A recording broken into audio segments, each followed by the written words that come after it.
Yeah.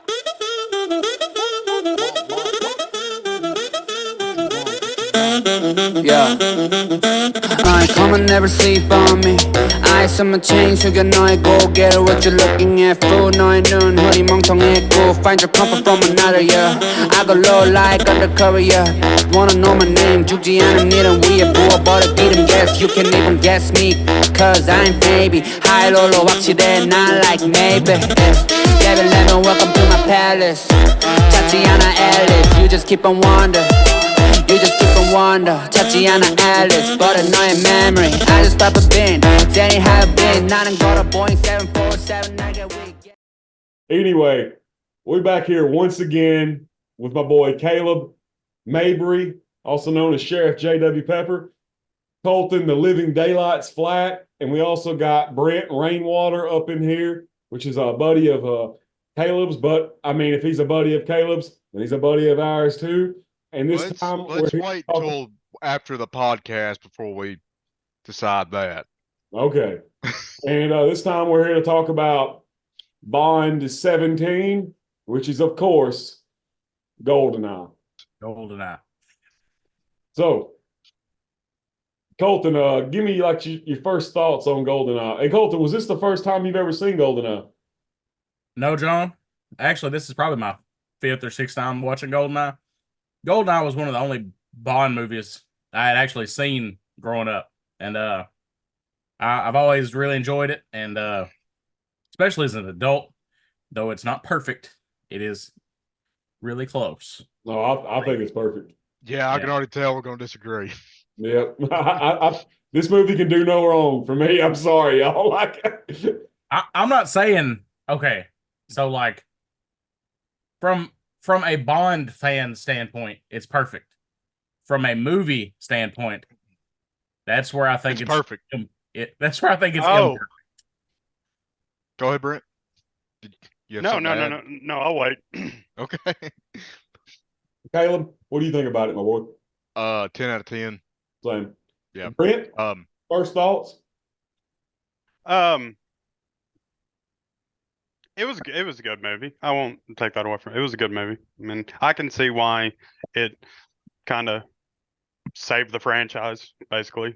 I mean, so Goldeneye is one of those movies. If somebody's just getting into the Bond series or not even into the Bond series yet, and they just want to, just watch, one Bond movie, I would either pick this one or The Spy Who Loved Me or Goldfinger or Casino Royale.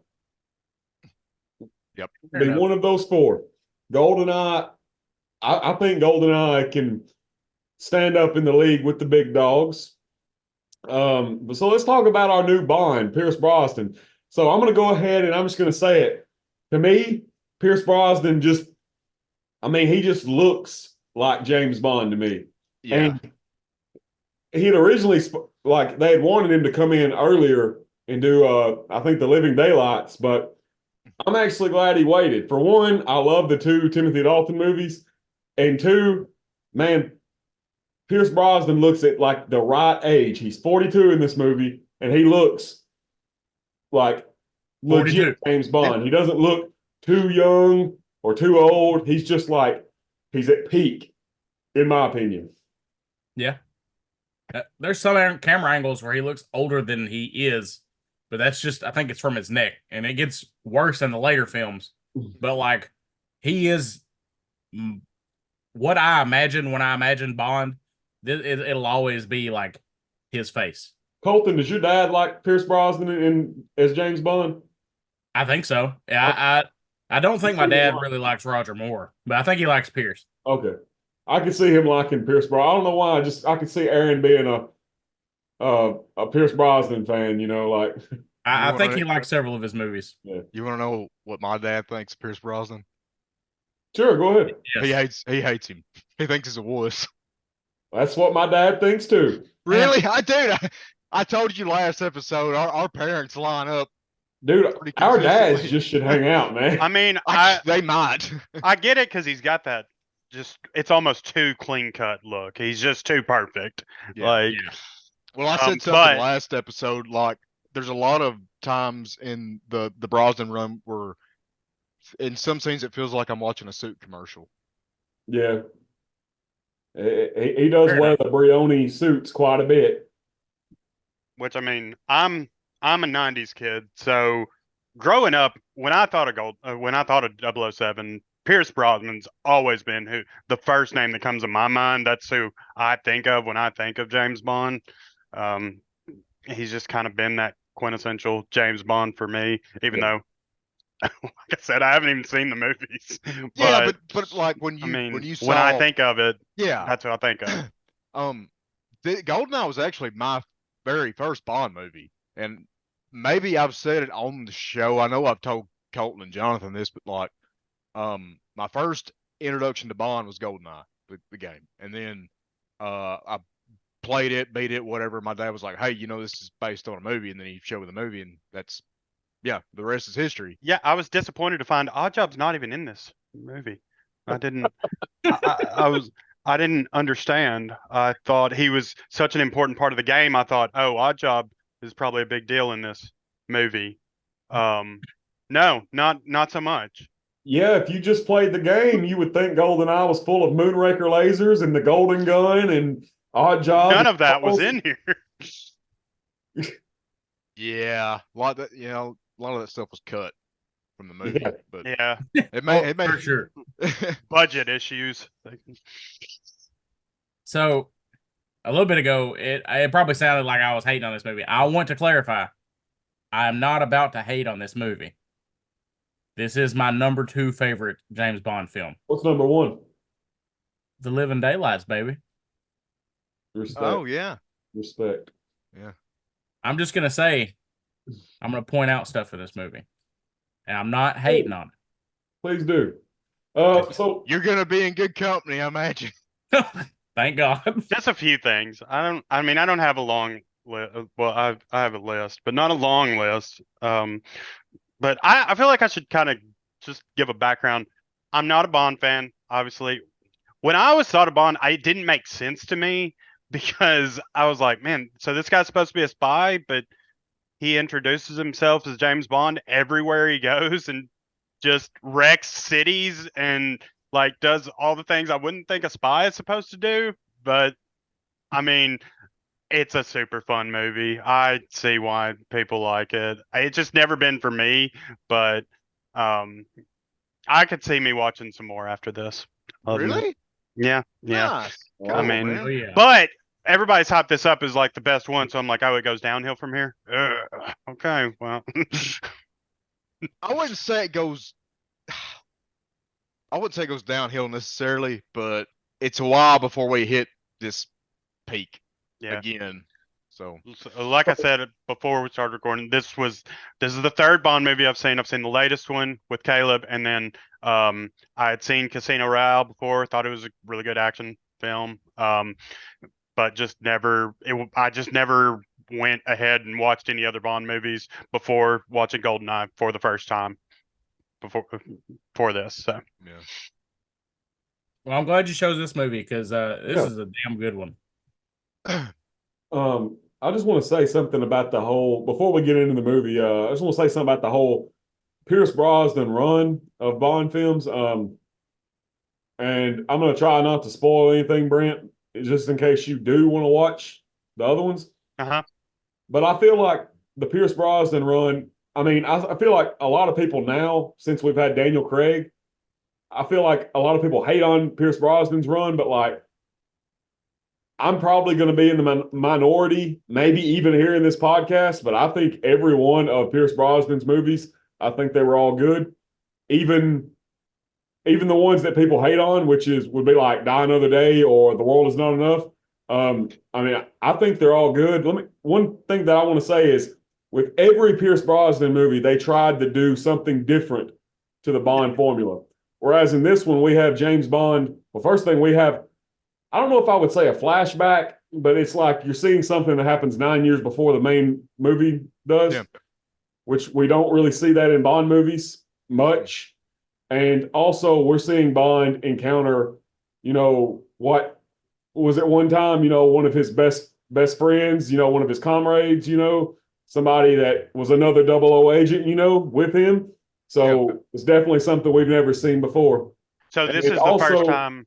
Go ahead. I'm sorry. This is the first time that there was another 00 agent in the movie. No, there's been other 00s, but like this is the first time Bond ever had to fight one of them. Gotcha.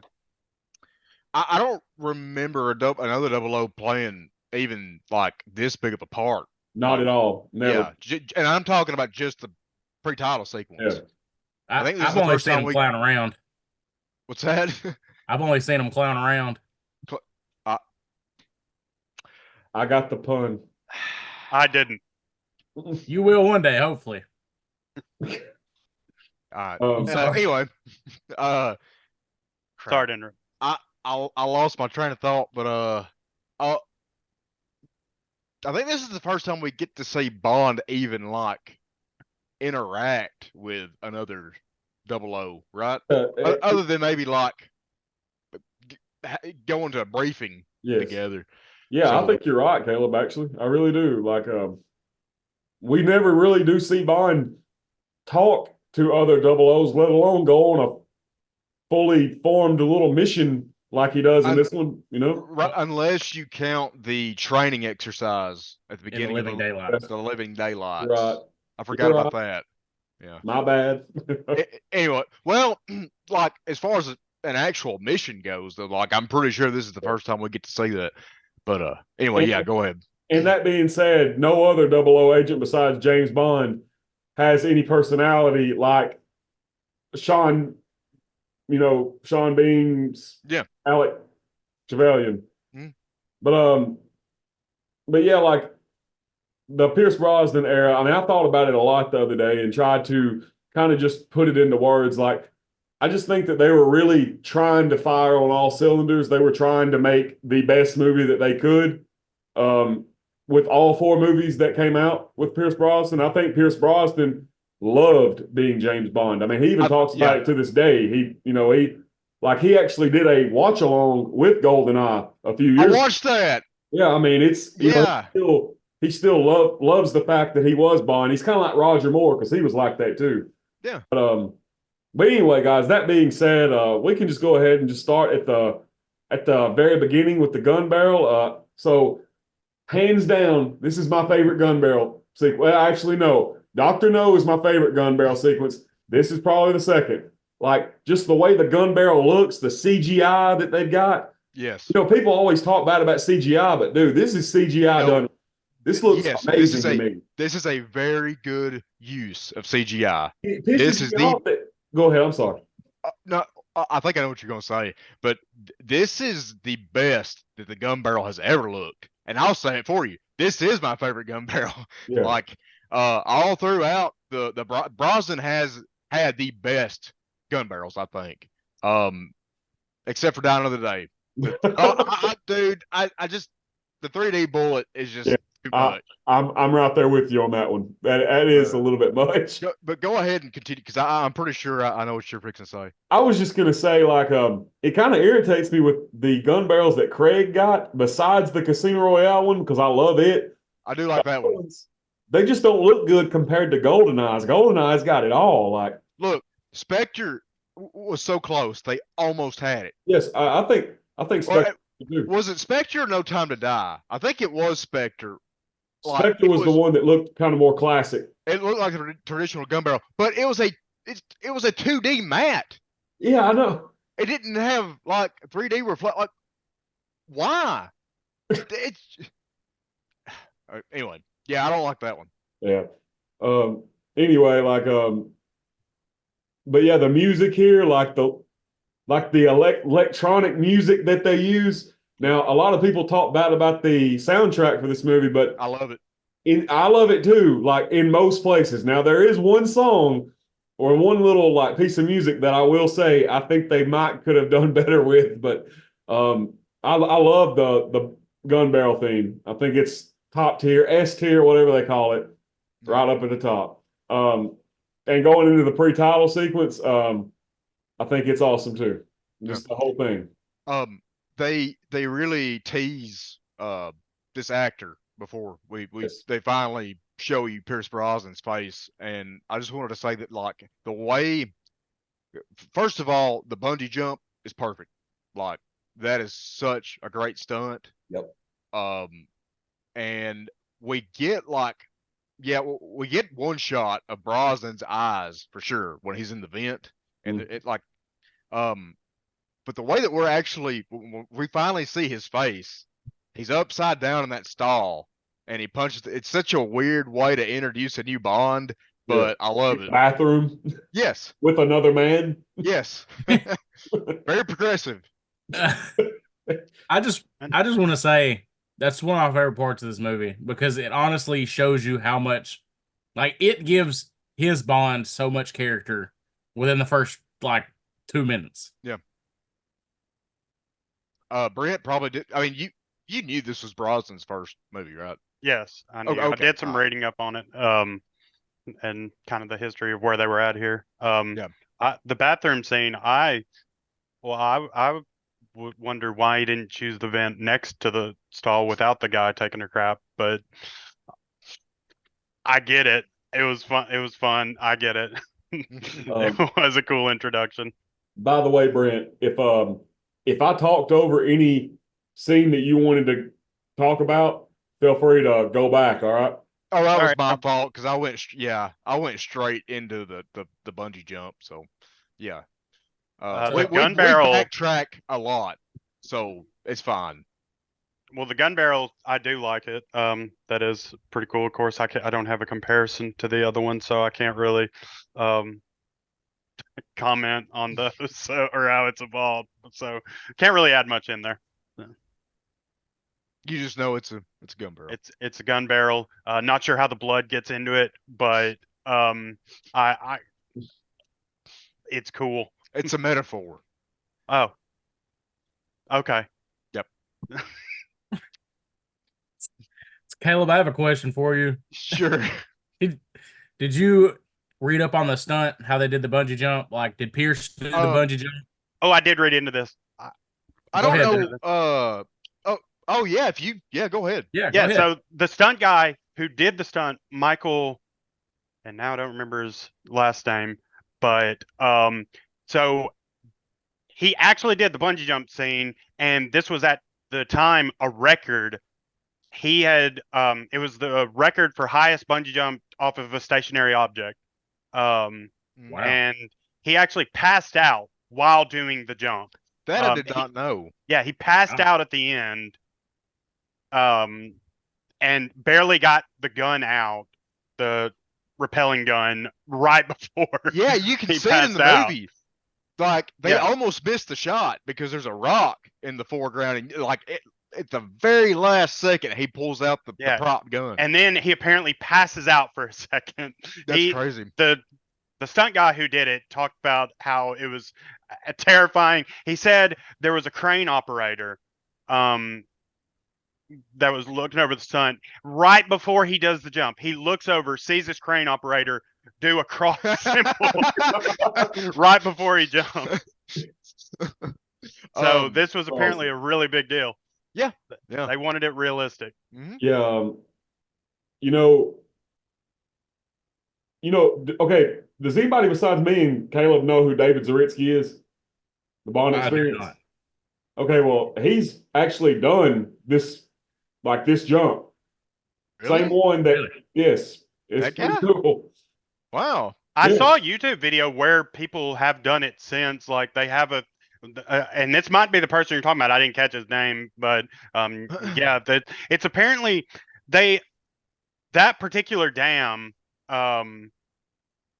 they were going to use another dam, or the producer had used another dam in another movie, but the other dam, it's so wide that it doesn't look as tall. Okay. Okay. But this one, because it's more narrow, it makes it look so much taller. Yeah. That makes a lot of sense. One thing I will say, he did not have enough rope whenever he ran and dropped it, I don't think. But other than that, I never not look like enough rope.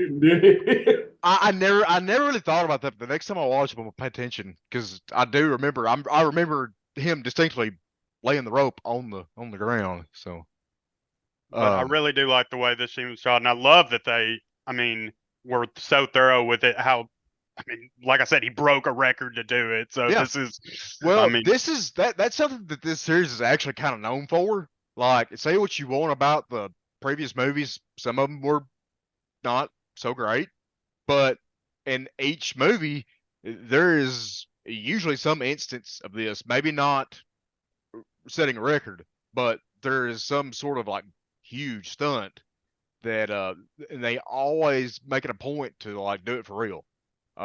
So yeah, I actually think the previous movie, License to Kill, did it not have a record-breaking explosion? I think that I think you're right. And I know that the AMC Hornet corkscrew jump was a record-breaking stunt as well. Now, it might be, have been beaten by now, but I mean, at the time it was at least.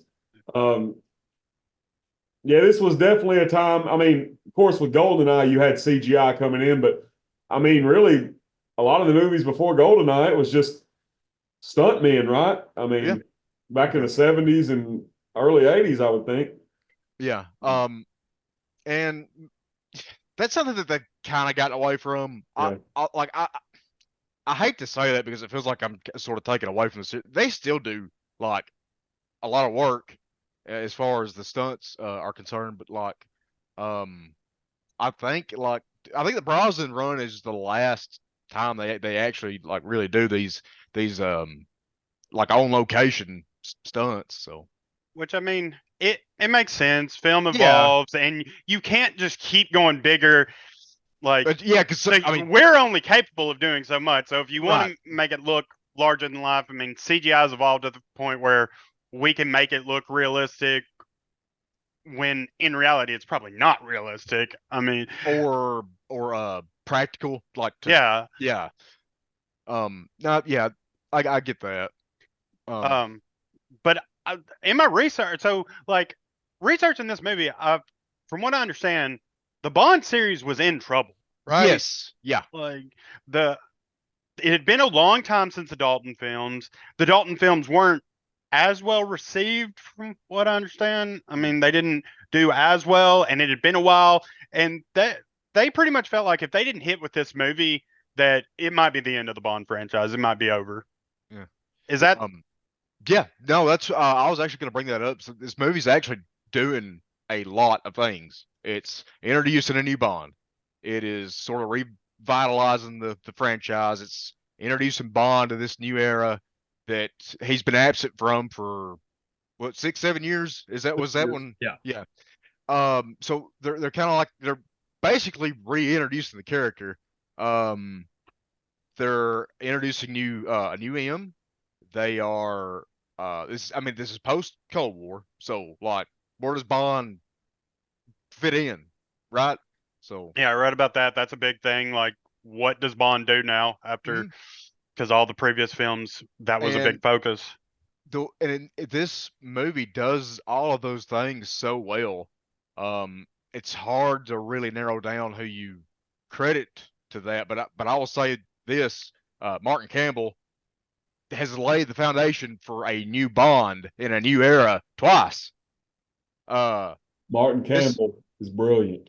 Yes, with Pierce Brosnan, with Goldeneye, and the second time with Casino Royale, Daniel Craig, which Brent, I think you mentioned you actually have seen. Mm-hmm. So, and in this podcast, we'll only praise Martin Campbell. We won't talk about other things he's done.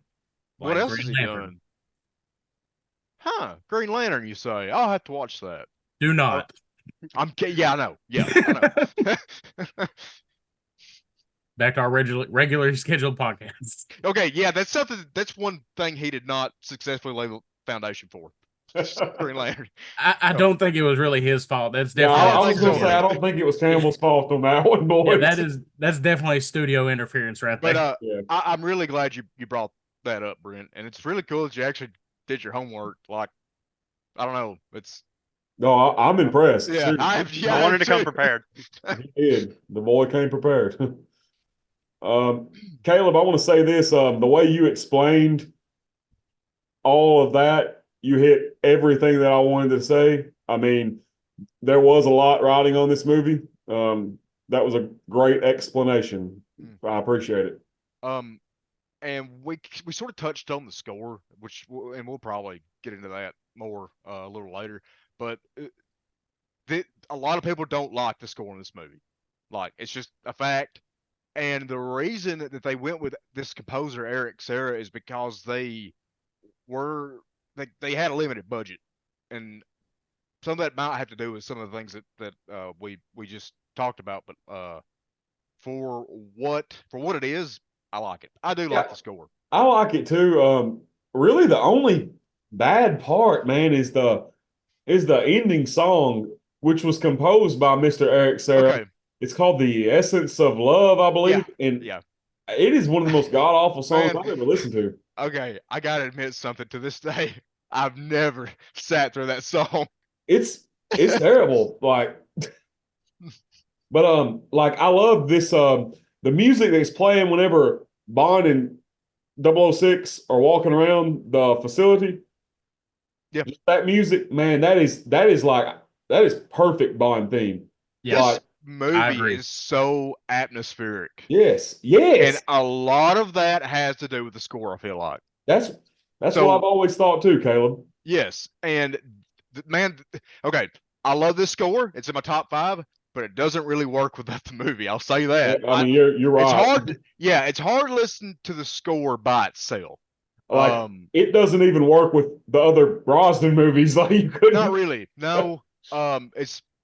But man, it is just so much a part of this movie's DNA. Like, it's just so 1995. That is like yes, dude. Like, as a kid, I want to say that, like, I feel like that's just what Russia sounded like. You know what I mean? Like, you land in Soviet Russia and you just start hearing the ping sound, you know. So yeah. Somebody else could go. So, like, Caleb, again, man, you're firing on all cylinders in this podcast, because when you said the atmosphere, man, that is exactly the way I feel about this movie. Like, I just love the atmosphere. I love the way the music makes you feel in this movie. Because, like, at that moment, you know, whenever Bond's in the facility, and he's by himself, you know, at the start, you know, and you got that music going on, you know, it does make you think, like, man, this is probably what it feel like to be like a Black Ops dude like Bond, you know, like, you know, on one of these assignments, you know, like, it's probably what you'd be feeling in a song. Yeah, so. Yes. It just fits so well. I mean, between the music and the set design, and then you have the way it's shot, they set the tone for the rest of this movie right here. Yeah. And it doesn't break from this, really, in my opinion, other than like maybe one or two scenes.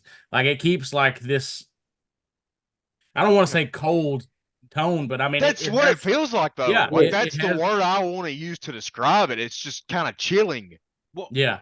And it's very, for the most part, like, the suspense that you get in this first scene, it revisits this suspense in several parts of the movie. Like, they do a good job of establishing this feeling multiple times in this film. You know, one thing I will say, a lot of people will talk about Daniel Craig and Timothy Dalton as being the more colder Bonds, but, like, man, like, I think the way Pierce Brosnan plays Bond in this movie, you could see it as maybe like a continuation of the way Timothy Dalton played his. I think Brosnan's more harder edged in this movie, you know. Like, I just think Pierce Brosnan's like I just think he's a great actor, man. Like, he can portray so many different feelings, you know. I mean, sometimes without even saying anything, just by his facial expressions, you know, like, but I just love the way he plays Bond in this movie. But enough gushing from me. Hold on a second. Brent, was you trying to say something earlier? Well, I just wanted to say, on talking about the score, I actually like the jump scene. I love how quiet it is. Yes. In that scene, like, all you hear is like the subtle wind as he's going down. I think that was awesome. Yeah. You hear like the clinking sound of the rope and all that stuff. Yeah, that's a good point. Yeah, just to add to what you're saying, Brent, I mean, it would have took, in my opinion, it would have took something away if they had the Bond theme blaring when that was going on. You know, Right. but just you didn't need it. You just needed to watch it. You know. Yeah. wouldn't have It been very gives sneaky. you time. Sorry. I said it wouldn't have been very sneaky. No, and it gives you time to like think, like, holy shit, is this guy gonna That's be really okay? hot. I mean, he's got balls. I mean, it really it shows you like he's living on the edge, really. Yeah, well, that's what was keeping him down there long enough for him to shoot the gun, was his balls. He was dangling from him.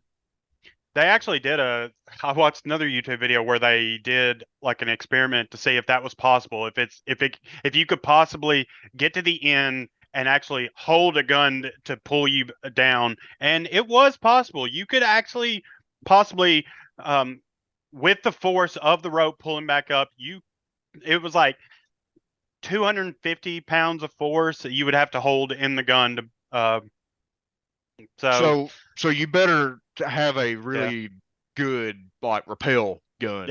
Yeah. Which, I mean, that's another thing entirely on if the gun would be able to shoot a metal prong into the stone to be able to do that. But Right. and then you can see I do like whenever he gets to the end, it does slow down so much when he starts to shoot the gun. Like the descent just goes so slow. It's sort of the acceleration just plummets. Yeah. I'm actually glad we went back to this because I want to talk about the gun that he uses. Man, dude, my 6-year-old self thought that was like one of the coolest looking things ever. I mean, I remember as a kid thinking that was like so cool that it had a laser and how do you say it? Is a piton or a Piton? Yes, yeah, piton. piton. I know that because I watched this movie with the subtitles. But yeah, like I just think that's one of the coolest looking gadgets he has. It is, and it's funny that you said your 6-year-old self thought it looked really cool because that gun looks like it was designed by a 6-year-old.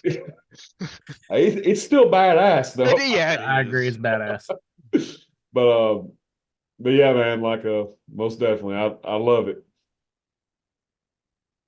So while we're talking about the gun, I have two things I want to say. I want to bring up the gun. You guys notice whenever they're doing the laser scene and like the laser like cuts away from where that flame actually is, from where they're cutting from the underneath? No, it didn't happen. Hey guys, I'm sorry, I have to take a phone call. I'll be right back. Go It's ahead, my bro. boss. You're good, man. That That didn't happen. What you just said. Well, yeah. Yeah, it does though, Caleb. Jesus. Damn it! You guys noticed it too. Yeah, I'm pretty sure. I'm going away too, but just for a split second, I can hear y'all, so, and I can still talk. So go ahead. Sorry. Colton, I'm actually going away too, but okay. Well, It's the I guess Colton show. I'm just kidding. What's up? Go ahead. so.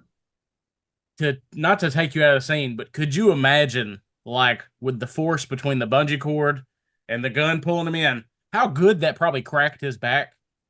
Oh, dude. Like, yes, that's like an inversion table times 1,000. like times 1,000. He was probably like limbered up for the rest of the movie. Dude, you know why he was able to pull that off? Why? Thunderball. Oh When he yeah, got stuck on the table. yeah. That's Okay, my boss said he was somebody called him. I don't know. It must be some kind of emergency, but he said he was going to call me right back. So I'm sorry if I have to leave again in a second. Hey, Brent, you're good, bro. Don't worry about it. You're good. Whatever you got to do, you're fine, man. I'm pretty sure everybody that listens to this podcast probably has to work a terrible job like we all do. So they're probably understanding. Look. Well, I mean, my first job is good. I love the teaching, but the grocery store, you can throw that in the river. Hey. Yeah, I too say you can throw that in the river. Also, I'm really hungry, so I'm fixing to eat these. If that bothers anybody, I'll mute my mic, but it shouldn't pick it up. So. I don't think you'll even hear it. Okay. So anyway, just moving on a little bit. I think we're pretty much at the scene where Alec and Bond meet up. And does anybody have anything they would like to add here? I really do not like how 006 kills that scientist at all. It's very what's the word?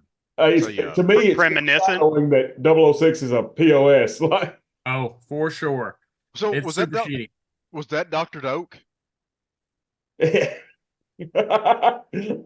you, Caleb. Yes, Well, I mean, maybe it I'm was. I'm kidding. It Yeah, just I don't know. As a kid, it pissed me off watching this me too. movie, knowing that in the game, if you killed scientists, Now hold on. They give you a little leeway. yeah, I mean think they give you a leeway of what, two? two. But Yeah. like you could literally just fail the mission if you killed more than two. But like 006 is like, yeah, I'm just gonna kill this guy. I just it's like, dude, why'd you have to kill him? You know? It was pretty He was cold-blooded. doing science stuff. You know what I mean? Like, and you're about to blow the whole place up anyway. Like, Yeah, that's a good point. Maybe he was just putting that one guy out of his misery. I Maybe guess it was so. gonna be I maybe guess it's gonna be a so. horrible explosion. And then Bond just looks at him. Oh, okay. Yeah, it's like, well, whatever. Maybe he expected Alex to have already slept with that guy's girlfriend, and he was just nipping it in the bud because Alex had been there before him. So, One thing I will say, man, like, whenever they're down there setting the charges, and you got all that kind of like pub style banter between them, you know, like buy me a pint and all that. Man, dude, I think I could just have a whole movie of these two just like playing off each other. Like, since we haven't already, I would like to say that I love Sean in like all the movies he's in. oh, he's an awesome actor. Like he is a phenomenal actor. Brent, what do you think about Sean? I love Sean. I mean, I wish he lived through a few more of his movies. Yeah, Sorry about that. definitely does not- But My Yeah. headset died. He dies in every one of them, don't he? pretty much, he's Y'all can really hear me, good right? at that. Oh, y'all can't hear me. yes. Okay. No, we can hear you. I'm just kidding. But yeah, no, Sean, he is a great actor. And yeah, that's all I have to say about it. For right now, anyways. I think we all agree there. I don't know what you guys are talking about, but yeah. We're talking about Sean, the actor. Yeah, Sean Bean. Okay. Yeah. We're talking about how we like him in this movie and all his other movies, and he dies in all his other movies. And Jonathan's in San Francisco. He's got a view to a kill. Oh yeah, cool. Okay, So sorry. my wife actually watched this with me, and when Ormov shoots Alec, she goes, like, he's already dead? And I was like, yeah, it's Sean Bean. He dies, you know, he always dies in his movies. He died twice in this one. Yeah, he did. Yeah, that's true. But later in the movie, when he's reintroduced, Yeah. I looked at my wife. I said, "Surprise!" And she goes, "I knew he wasn't dead. He had second billing." And I was like, "Damn it!" Oh, it's Moonraker time. Yeah, like, you know, Oromov. So I want to bring this up. Like, Caleb or Colton, are you part of any Bond groups on Facebook? I'm in Bond posting. Oh, so That's you're at about the bottom of the barrel on Bond groups. All right, I see. Yeah. I'm just kidding. I'm into. I think I follow that page that's just James Bond 007. Yeah. So there was one post that was like, do you think any, I mean, of course, this is, of course, in universe, you know, but it was like, You are any right Bond villains met each other. And somebody said, I'm sure General Orlov and Oromov met each other. And like, I like to think that they were kicking around the Kremlin back in the day together. You know what I mean? Yeah. Like, It makes sense. the reason I bring this up is, man, General Oromov is such a prick, man. Like, he is like, or I'm sorry, Colonel Oromov as he is right now in the movie. Ah, yes. Because he gets promoted later on. But Mhm. man, he's just such a, I mean, he kills one of his own soldiers. You know, that's messed up. Like, I mean, Well, he disobeyed an order. I mean, he I mean, told yeah, him not but to my fire. God, Hey, that's well, good. that soldier could have killed them all basically because he was firing at the Yeah. gas tanks when he told him not to do that. I mean, Brent, you got a point there. I mean, but like, it still don't make it any like nicer that he just turned around and just shot him. Well, it's the way he does it. Yeah, There's just no remorse. None at all.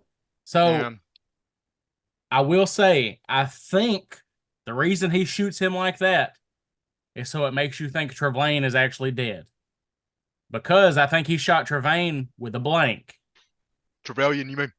However you say his name. I'm sorry. No. Go ahead. Have we got past the part? Oh, so we're sorry. I had to take the phone call. Did y'all talk about the soldiers coming in yet? I wanted to say you can talk about it now. We just glossed right over that. I want to talk about when the soldiers come into the room. Is that supposed to be bulletproof glass that they're shooting through? Yeah. Because they stand right next to it, shooting at bulletproof glass with automatic machine guns. And I don't think that's something you're supposed to do. Probably not. But look, one of the soldiers was like, "Hey, Ormov, do you mind if we take a few steps back?" And he just pulled out his gun. He's like, No, I want you to fire directly at it from 1 foot away. I don't care if it starts ricocheting. Just do it. What I always thought was funny. Hey, you're not even shooting. Bang. What I always thought was funny is they sit there and shoot at it, and then they go up and they're like, yeah, and then it like kind of shatters in. So I'm like, what kind of glass is this? It looks like safety glass, like a windshield, but and then for some reason they still blow up the door. It's like, what the hell was all that window? You're not. They blow up the door right next to it. Why couldn't they have just come through the window? So my problem with this scene isn't even the glass, like you guys said, or the door. It's when Bond is on the conveyor and he shoots the drop down, and all the containers just shoot out like they're coming out of a kid's toy. Like, what was the design behind that? Like, I don't know. For real, like, I mean, I've actually thought about that before. Like, why were they up there like that? It does not make any sense. You're fucked if you're trying to close that thing and you miss the latch. Yeah.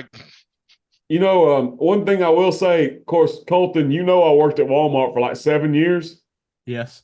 One of the carts that we put freight on whenever I was on overnights looked exactly like that freaking cart that Brosnan is creeping across the room with. Yeah. Did it roll that good? What? Did it roll as good as the one he was using? I mean, it rolled and made a lot of noise, but not as, I mean, the one he had was a lot less noisy. It had a squeaky wheel. Oh, no, that was the only sound in the room. He was just squeaking. Well, but dude, like, trust me, the ones that we had at Walmart were worse. I'm sure. I've used the carts enough to know that the wheels in Walmart don't go the way they're supposed to. That's one thing that I really do like about this scene is that little touch of the wheel.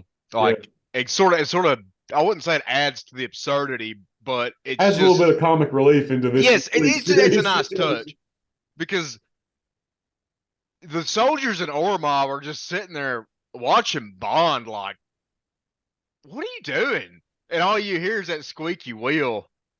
I don't know. It is, it's comic relief is what it is. So I want to say this, and like, I know this is a movie, all right, and I know it's not real, but like, think about this. Think about how badass you would have to be to stand up against like a whole army and just get behind the cart and just like and trust that they are not going to blow everything up. Like, literally all they had to do was just run up there and shoot him. Like, that's I mean, yeah. I mean, but again, at the same time, like, this is the guy that's been outer space. This is the guy that's been inside Fort Knox. Like, he's done it all. So, but better not try to run around behind the cart that I'm rolling, or I'll pull out a Moonraker laser and I'll blow us all up. I mean, he was using laser like 30 minutes ago, so it wouldn't be too much of a stretch. I guess you're right, Colton. Yeah, you're right. There. So we get the conveyor belt scene, and we get Bond shooting the door, and all the barrels coming out, and I really like this next scene, just the way Bond kind of does a somersault or whatever, and then he comes down and he's got the gun pointed, and he runs out there, and the whole of the Russian army starts coming after him. So, John, that scene where he's doing that little somersault, whenever I was coming up, that's what I always thought of when I thought of James Bond. Him fucking rolling like that. Like I used to roll around and I'd be like, well, I'm James Bond rolling because it is awesome. Yeah, me too. I loved it. Like Yeah. Yeah, it's pretty awesome scene. it is. Like I like how he like goes and takes cover, and then he just turns around and just It just sprays. Yeah. like, just shooting dudes everywhere. Like I Yep. think this movie actually has the most kills yeah. by James Bond in any movie.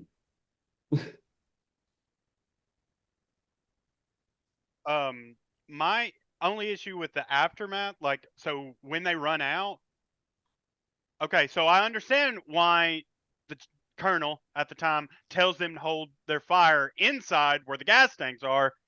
He tells them to hold their fire again outside, and I cannot understand why. So the only reason, Brent, that I could see he would do that is just because. Snowing. The only reason that I could think that he would say "hold your fire" is because I think Colonel Oromov was just so like he was just kind of like, I would love to see how he's going to get himself out of this situation. There's no way. Oh, yes. he- Okay. Now I know what part you're talking about. Yeah. I thought the same thing. It's like, no, let's like, Why would you Let's- hold your fire? Like, but I guess But he was like, well, he's trapped now. Surely, Mhm. Well, just let's get him and interrogate him. I guess. well, that, but, or maybe I think what John said is very plausible. Like, let's see if he actually pulls this off. He'd pull it off, yeah. But little did Oromov know that Bond is fine with free falling and catching a plane. You know what I mean? Like, so one thing I Also- do. Go ahead. I'm sorry. Well, also that he has the heaviest balls in the world to be able to drop at the same rate and velocity as a plane. Yes. Yeah. Yes. Like- Well, before we get to the plane, let's talk about the scene before that. I'm sorry, John. So Pierce Brosnan, man, he is the motorcycle James Bond. Okay. Like, because before this, I think the most we had seen it was what Timothy Dalton in The Living Daylights getting on a motorcycle after he got off the magic carpet in that deleted scene. I think that might be, Oh, yeah. and did Never Say Never Again. Sean Connery drives a motorcycle. Sure, yeah. Spoilers. Whoa, spoiler. Oh yeah, we haven't done that movie yet, have we? Oh, We haven't. For hold on for Brent's and you might know this, Brent, since you did a little reading, but Never Say Never Again is an unofficial Bond movie that was released at the same time as A View to a Kill. So Octopussy. Octopussy. Okay, so 80, 83. 83. Okay. Did Carry not on. know that. But no, I just think it's cool seeing Bond on a motorcycle. I mean, Brosnan really, I think he sells this. I mean, Brosnan just looks like somebody who would be into riding motorcycles. Yep. But I like this scene. I think it's badass, most definitely. I like that the name of the motorcycle is Gagarin, which is, I don't know if you guys know much about history, but Yuri Gagarin was the first human that was in space, and he was a Soviet cosmonaut. So is that a real brand of motorcycle? Or is I it don't. just I mean, I think so. Well, we should look. Brent, you should look that up, man. Yeah. Got you. He's But, like, I came here as a guest. You're making me work, Jonathan. well, I mean, I can do it. I usually I know. I I'm just got it. messing with you guys. I know. But so let me say this. I remember. I mean, I vividly remember watching this movie with my mother in like probably 1999 on a VHS tape rented from Video Corner. And I remember we got to the part where James Bond jumps out off the runway and free falls, and my mom was just so disgusted that this was actually happening. She was like, "Are they serious?" Which, as a kid, I thought that was like awesome. You turn like, yeah, Mom, they're serious. I was like, "This is James Bond. Like, yeah, he can do this." Like, Yeah. But I mean, looking back, I mean, one can obviously say that. I mean, see that it's CGI, but Yeah. Just the rear projection. I mean, but Yeah. like we were talking about earlier with the bungee jump, like I wish they would have treated this scene the same way, because apparently there is footage I mean, we say it in the movie, but that shot that we get, all that entire stunt happens in camera. They just intercut with Pierce Brosnan in studio. So I mean, it's not fake. Like, they actually did that one too. So So apparently, no, I don't think that's a real brand or even offshoot of motorcycle. I think it's more just I think apparently in a few movies they actually tribute Gagarin in, like, when they have Russian scenes and stuff. Okay. Because he was a Russian hero at the time. I mean, yeah. Of course. I mean, he's especially this time, because what is the actual year that scene would be set in? So it'd be 9 years before 1995. So 86. 1986. Yeah, so he would be a hero at the time, pretty much. I mean, not only is he and I'm saying this not as, not as just talking about this movie, but I mean, that dude's a hero to all of us, man. That's true. He's a first human in space, but yeah. That's true. He would definitely have been a hero during the Soviet era. You know what I mean? Like, sure. Definitely a Soviet hero. So go ahead. I'm sorry. Go ahead. Well, if this takes place in '86, then why doesn't Bond look like Roger Moore? Yeah, and he would have, in like 1 year later, he would look like Timothy Dalton. So I mean, we're kind of. So we kind of. Yeah. He's like a Pokemon. He just evolves. Well. Okay. I didn't know where back and forth. I didn't know where that was going. Well, hey, thanks for looking that up, Brent. Appreciate you. No problem. I did want to say, in the plane scene, in my notes, all I have is, don't need to talk about the plane scene. It's awesome. Realistic? No. Yeah. But awesome. Go ahead. Okay, real quick, what's not realistic is, so I mentioned the insert shots, right? They, like, when you get the POV shot, it's literally fixing to hit the ground, and then it just inverts. Yeah. So, yeah, that was a bit of a stretch for me. So, my only qualm with all of this, like, the CGI is not great. Fine. Bond isn't heavy enough to fall as fast as the plane. Fine. Like, I'm over it. It's not really a problem. My only problem is that he does not struggle to get in the seat in the cockpit. Like he just climbs in, and like it's barely an inconvenience. But Colton, that scene, I will stand by that scene. It's awesome. I'm not saying it's awesome. It is awesome. He gets in and he's like, messing. Well, man, I know this looks weird. I'm gonna quit doing that. But when he's like struggling, don't set off any graphics or anything.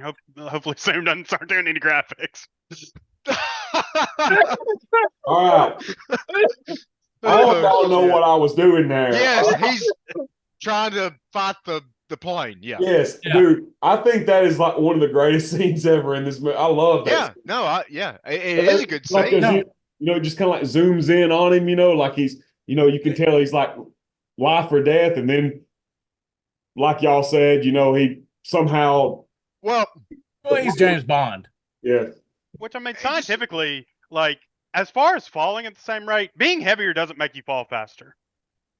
Okay. It's all about wind resistance. And I don't know how you can be more aerodynamic than a plane with its wings down, but sure. Well, I'm pretty sure that they actually did this stunt for real. With the stunt guy getting in the plane, and he might have just like jumped out and parried. I don't really know, but I do know that the only thing that makes it look unrealistic is just that one shot. Yeah. It's just, maybe if they had chosen a better shot or just not shown that insert at all, it would be a lot more believable. But of course, Bond gets away, and the facility goes boom.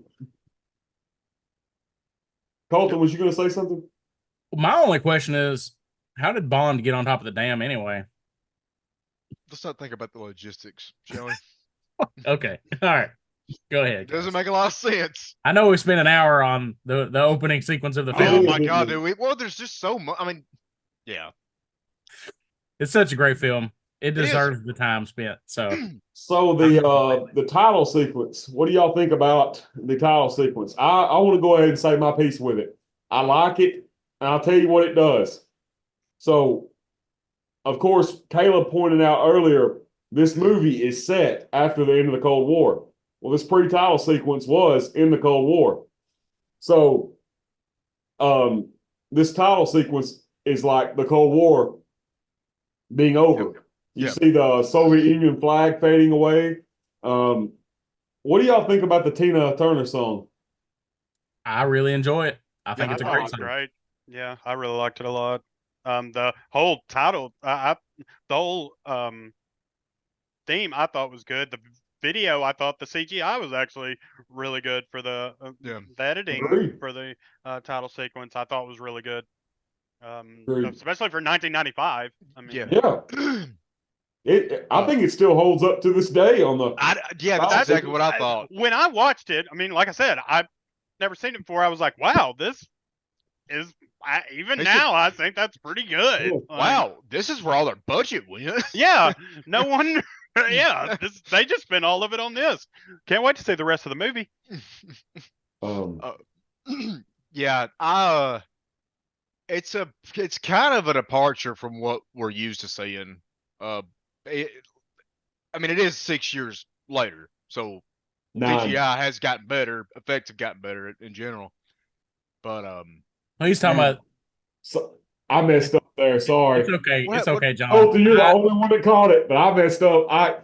Caleb was talking about something else when he said 6 years. I thought he meant the in-universe years. It's okay, John. Sorry, Caleb. Yeah, you were right. I was wrong. It was 9 years. I was. Or wait, yeah. Okay. In the universe, in the Bond universe, CGI has gotten better. No,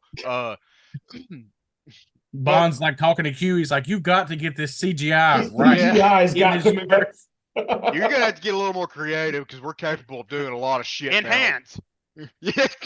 Anyway, guys, let's move on past me embarrassing myself. Oh, and another thing I want to point out: this is the first sort of. Hey, there you go. Yeah, it didn't want to do it for a second. I was clapping. I was trying hard. It's a good song, good title sequence. Let's move on. Yeah. So after the title sequence, so Caleb, do you want to head off? Nah. Looked like you had something to say. Nah. Okay, so after the title sequence, we got James Bond in an Aston Martin, and this is, guys, I mean, I know that the Aston Martin was in like almost every one of Craig's movies, but this is the first time the Aston Martin DB5 had been in a movie since flipping Thunderball. To this movie's credit, at least they do something with it. Yes. I'm sorry. I do want to say one thing about the title scene that I forgot that I do have in my notes. Do it. The second billing is starring Sean Bean. Oh, you were gone when I said that. Go ahead. Oh, okay. Sorry. I No, did want to point that out. That is something they probably should not have done. Okay, because it's funny you say that because listen, my Brianna watched this. Shit, I said her name. Oh well, everybody knows her name now. My wife watched this movie with me, and she was like, "Oh my gosh, they killed Alec already, Sean Bean," and I was like, "Yeah, it's kind of just Sean Bean. He dies in every movie." Yeah. What do you expect? So when he gets reintroduced later, I look at her and I'm like, surprised, because I knew he wasn't dead. He had second billing. Yeah, I mean, damn it. that I did point that out. I did note that. I was like, oh, that's not something they probably should have done there. It's kind of like the deal with Terminator 2 when they revealed that Schwarzenegger was the good guy in the trailer. Like, right. Probably should have done that. It probably has to do with the Actors Guild and his contract. Yeah. Possibly. Yeah. So I want to say this. Have any of you guys seen the theater trailer for this movie? No. Yeah. Because in it literally spoils that 006 is going to be the bad guy in it. Like, I mean, literally, a lot of the movie is spoiled in that trailer. Like, It is wild. That is a problem with a lot of film companies. Like, Yeah. they'll hire these third party companies to cut their trailers, and they ruin movies a lot of times. So, yeah, okay. Modern trailers are better. I like, but they do give a lot away. Whereas you take the trailers for like Dr. No Goldfinger, up until like the 80s, I would say it's just chaos. Like you'd have no idea what's going Yeah, I on. know. Like just So yeah. But I mean, I feel like if that's an important part of the movie, they should Mhm. try their hardest to not reveal that. I mean, if that's supposed to be your twist, yeah, Yeah. it shouldn't be something that you just put. promote like in your promotional material. Oh yeah, by the way, he's back. He's still here. He's the bad guy. It's like the movie goes, ha ha, and the audience is like, Yeah, yeah, we know. we saw the trailer. So first little bit of this little scene, we get a little bit of Bond kind of driving crazy, kind of seducing a young lady. And I've heard some people say that this is actually Bond being evaluated because the last time we saw him, he went rogue. I don't know if that's what they meant here, but I guess it works if you want it to be. Fine with me. That's yeah. This series does that sometimes. It's like they'll give you these sort of not hints at continuity, but they'll be like, yeah, sure, you can think it's Yeah. continuity if you want. But I didn't really think of that until you just brought it up. That's pretty interesting. Well, I'd never watched it until it was one of the Bond YouTubers. It might have been Calvin or a Dutch Bond fan or somebody that had brought it up. I can't remember who it was, but that's where I got it from. So, going off your theory, going out on a limb here, Bond going rogue probably got Sir Miles fired. Oh, M kind of talks about it later, saying that's why I sent the. I mean, she's the one that had him evaluated, and right. Because she's new too, so she basically feels like she's kind of, oh, I'm doing things differently. You can't be like you were, but under my predecessor. Yeah. And sends the evaluator to make sure he's on board. And Yeah, I want to say this, just exactly what Brent said. And I know none of us are secret agents here, but like that is something that all of us can kind of identify with. You've all whether you know it or not, you've had some boss in the past that you got along with, and then somebody else comes and takes his place, and they're like, yeah, you ain't gonna have it as good as you once did. You're not gonna get to take that 30-minute break in place of a 15-minute break anymore. Yeah. And like, so I kind of understand the new boss syndrome, I guess. But Send a message. also to that point, it's like, imagine you just get this job and then you're reading Bond's report and you see that he had just gone rogue and he's still employed. Like, okay, maybe we should sort of sniff him out before and sending him on any. Also, you look at the receipts of how much money he's cost this. This. Oh Like- my God! like the millions of pounds that Bond has. What is it? Why did you buy 52 decks of cards? And same all this store. caviar and champagne. Yeah, that was a Live and Let Die blown up reference. half the country. Yeah. I mean, we've had to replace entire blocks in numerous cities. Royal Yeah, Beluga, north of the this Cascade. in this movie is that it's especially true. Yeah. Oh, I can't wait to talk about that. Well, also at this point in time, Bond's probably topped out at his pay, so M's probably just trying to. Well, manage the budget. she's a numbers person. Yeah, she's probably just trying to manage the budget and just get him gone. I want to say two things here. I know I brought up John Gardner earlier, but in this book right here, which is Cold, that's John Gardner's last Bond novel, and he actually makes it line up with the movie series because he makes it like the last scene of his last book is Bond going to meet with Judi Dench's M. Like I mean, her her men have literally like been stalking him and come to his house and it's like, you got to go meet with your new boss. And so I just think that's a little kind of plays into what we were talking about. Yeah. And also I want to talk about what Caleb just said with the numbers. You know, the whole, you know, the evil queen of numbers, that whole thing, they bring that up in this movie and we never hear it again in the Brosnan movies. Like it's just never brought up again. But I guess we're supposed to think she's like kind of like a bean counter, as they call her in this movie. You know, we're supposed to think she's just more of a micromanager, but turns out, you know, she's kind of badass, as we see later on in some of the Bond movies. She's got the, I mean, not to be weird in saying this, but I mean, she's got the balls to do this job. You know what I mean?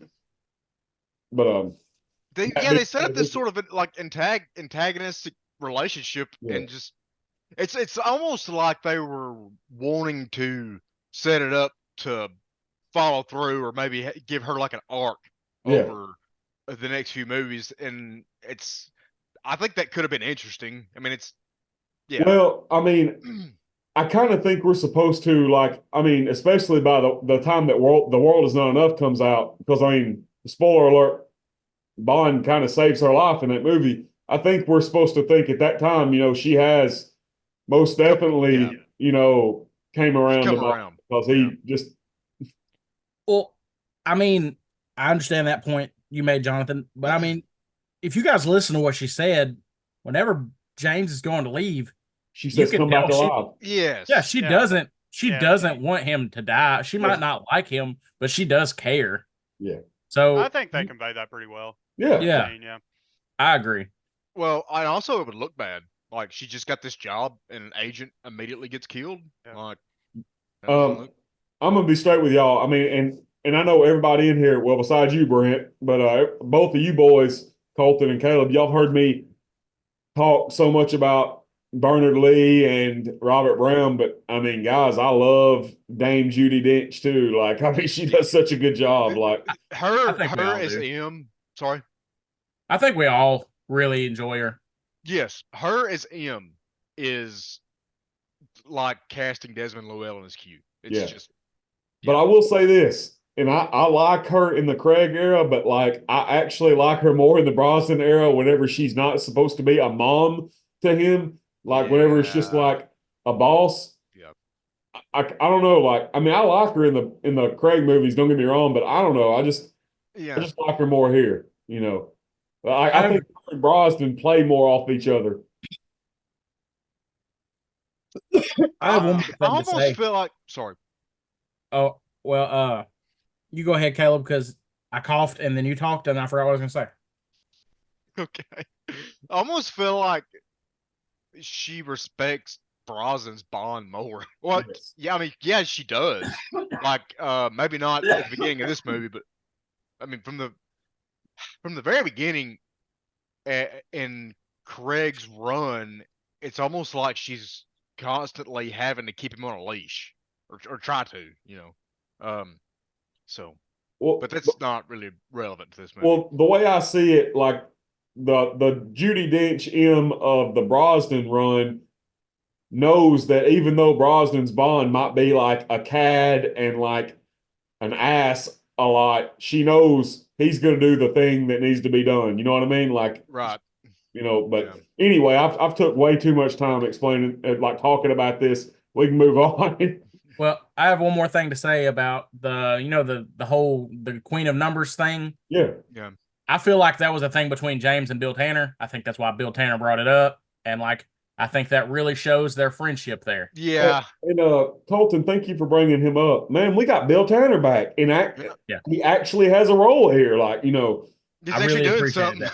Like the last time we saw him was in For Your Eyes Only, which he did more than he did in The Man with the Golden Gun, at least. But I mean, now, I could see this version of Bill Tanner as being the guy that goes out to the pub with Bond after work, which in the novels, Bill Tanner was supposed to be legitimately Bond's best friend at MI6. Yeah, they actually seem like friends here. Yes. Whereas before, they might not have even known each other. Yeah. Which this guy's name is Robert Kitchen, I believe is his name. Yeah. And I love his Tanner. Like, you could tell when Bond is like cutting his eyes at Tanner, telling him, "Dude, shut up, Like, shut shut up." Yeah, yeah. It's almost like, dude, the teacher's right there. Like, Yeah. But Sorry, guys. one thing I wanted to point out is if this was a Sean era movie or a Roger era movie, this would be Q's scene. This would be Q explaining all this, Yeah. setting all this up. So, but it is cool that they give that role to Tanner because he's actually got something to do and he's not just standing in the background. Well, I It's a mean, nice touch. Yeah, it is a nice touch because I mean Tanner is such a I mean, I don't want to say big part of the novels, but like he's definitely there and he's doing stuff, you know, Right. It's almost like they just didn't try. It's like, okay, just we'll have this guy called Tanner yeah. here just for the So one thing I do like is whenever they go to M's office, is she's like, "Do you care for a drink?" And Bond's like, "Yeah." You know, your predecessor left some cognac in the top, and then she's like, "No, we're gonna drink bourbon." You know, yeah. like which Bond doesn't seem to like that idea, which literally goes against the novel James Bond because that is like the novel James Bond's favorite drink is bourbon. That's all he drinks a lot of the time is just like double bourbons all the time. Like, Yeah.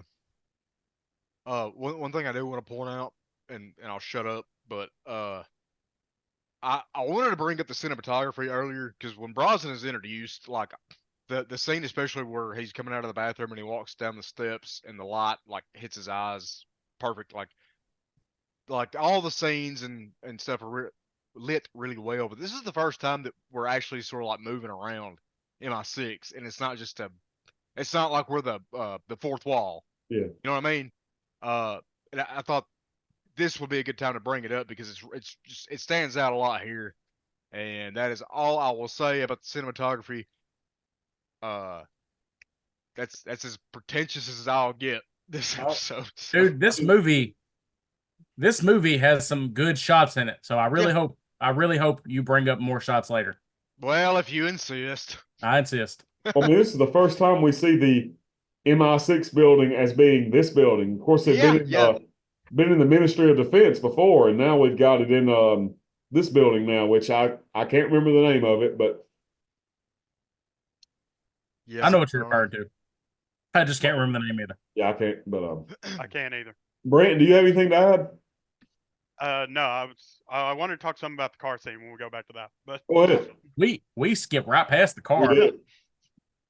I think that was I don't know. That might have been my fault. I went back and talked about the title sequence, and then I don't know. Oh, where he's racing Xenia.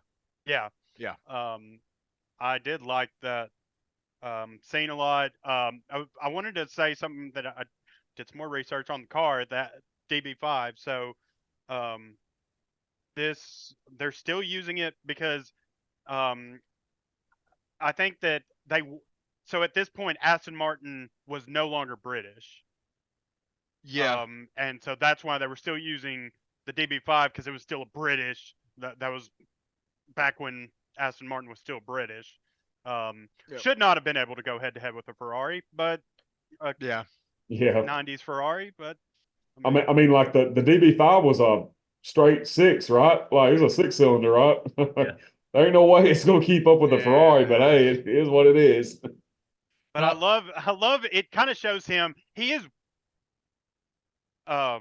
basically just flirting with this girl, like the evaluator, while also eye-sexing the driver of the Ferrari simultaneously. Like that's so Bond. Yeah, definitely Bond. He even said, like, she goes, "Who is that?" The next girl.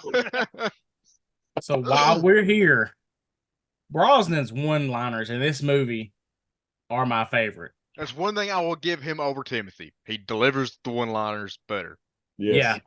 Timothy really feels like he was struggling to spit them out sometimes. Timothy Dalton feels like he was forced to do it. Like he was like choking on the one-liners as they can. I was like, yeah. You know, I don't want to say this, right? I love his delivery of the one-liners. Some of the one-liners I didn't like the actual one-liners as much, like the actual writing of them, but his delivery of the one-liners, I agree, he is awesome at it. Well, a lot of them are just written like they're really, really bad one-liners, but his delivery makes them better, palatable. So while we're talking about the car, just the fact that they bring the DB5 back, like, love it. Pure sex, gushing. The whole chase scene, race scene, like, between him and Xenia, like, I love their chemistry. Like, she's awesome, like, gorgeous. Like, I have complaints about her later in the movie, but, like, for the looks of, like, a Bond girl / henchman, like, she's close to top tier. But the whole car scene, this is probably my favorite part of the movie, and it shouldn't be, but it's just it's just because like of what it means for the franchise. Yeah, I got you. Where it's come. So yeah, and I like a lot of the action later, but I mean this car sequence is just like it's such a callback. And I love it. Well, this movie is already doing so much. The fact that they actually took the effort to include this scene is which obviously we have to have an introduction to Xenia. It could have easily been the casino, but yeah. So I'm with you. I do like this scene. This is, man, I hate to say this. This is the only track that I don't like. Yeah, this track's a little bit it's a little bit really too techno-y. It sounds like you just booted up Need for Speed for PlayStation 1. It's like Sounds like somebody's got a porn parody playing in the background. It almost sounds like the music that you would hear driving around in Driver. Yes, it's a little bit too jivey, ain't it? Like, yeah, in some parts. What do you think, Brent? What do you think of the music here? I didn't even really consider the music. I'll be honest, I don't remember it very much. It's not good. That's okay.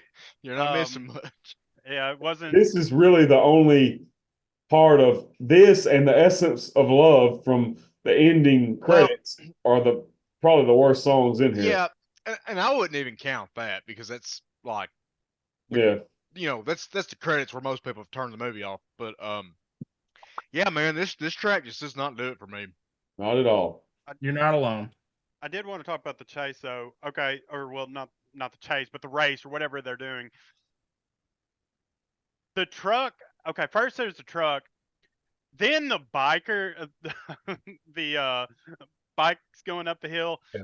It almost becomes comical. Like if they would have added one more thing in there that they had to get around in this race, like it almost becomes comical. Like, oh no, now there's a troop of nuns crossing the road that they have to avoid.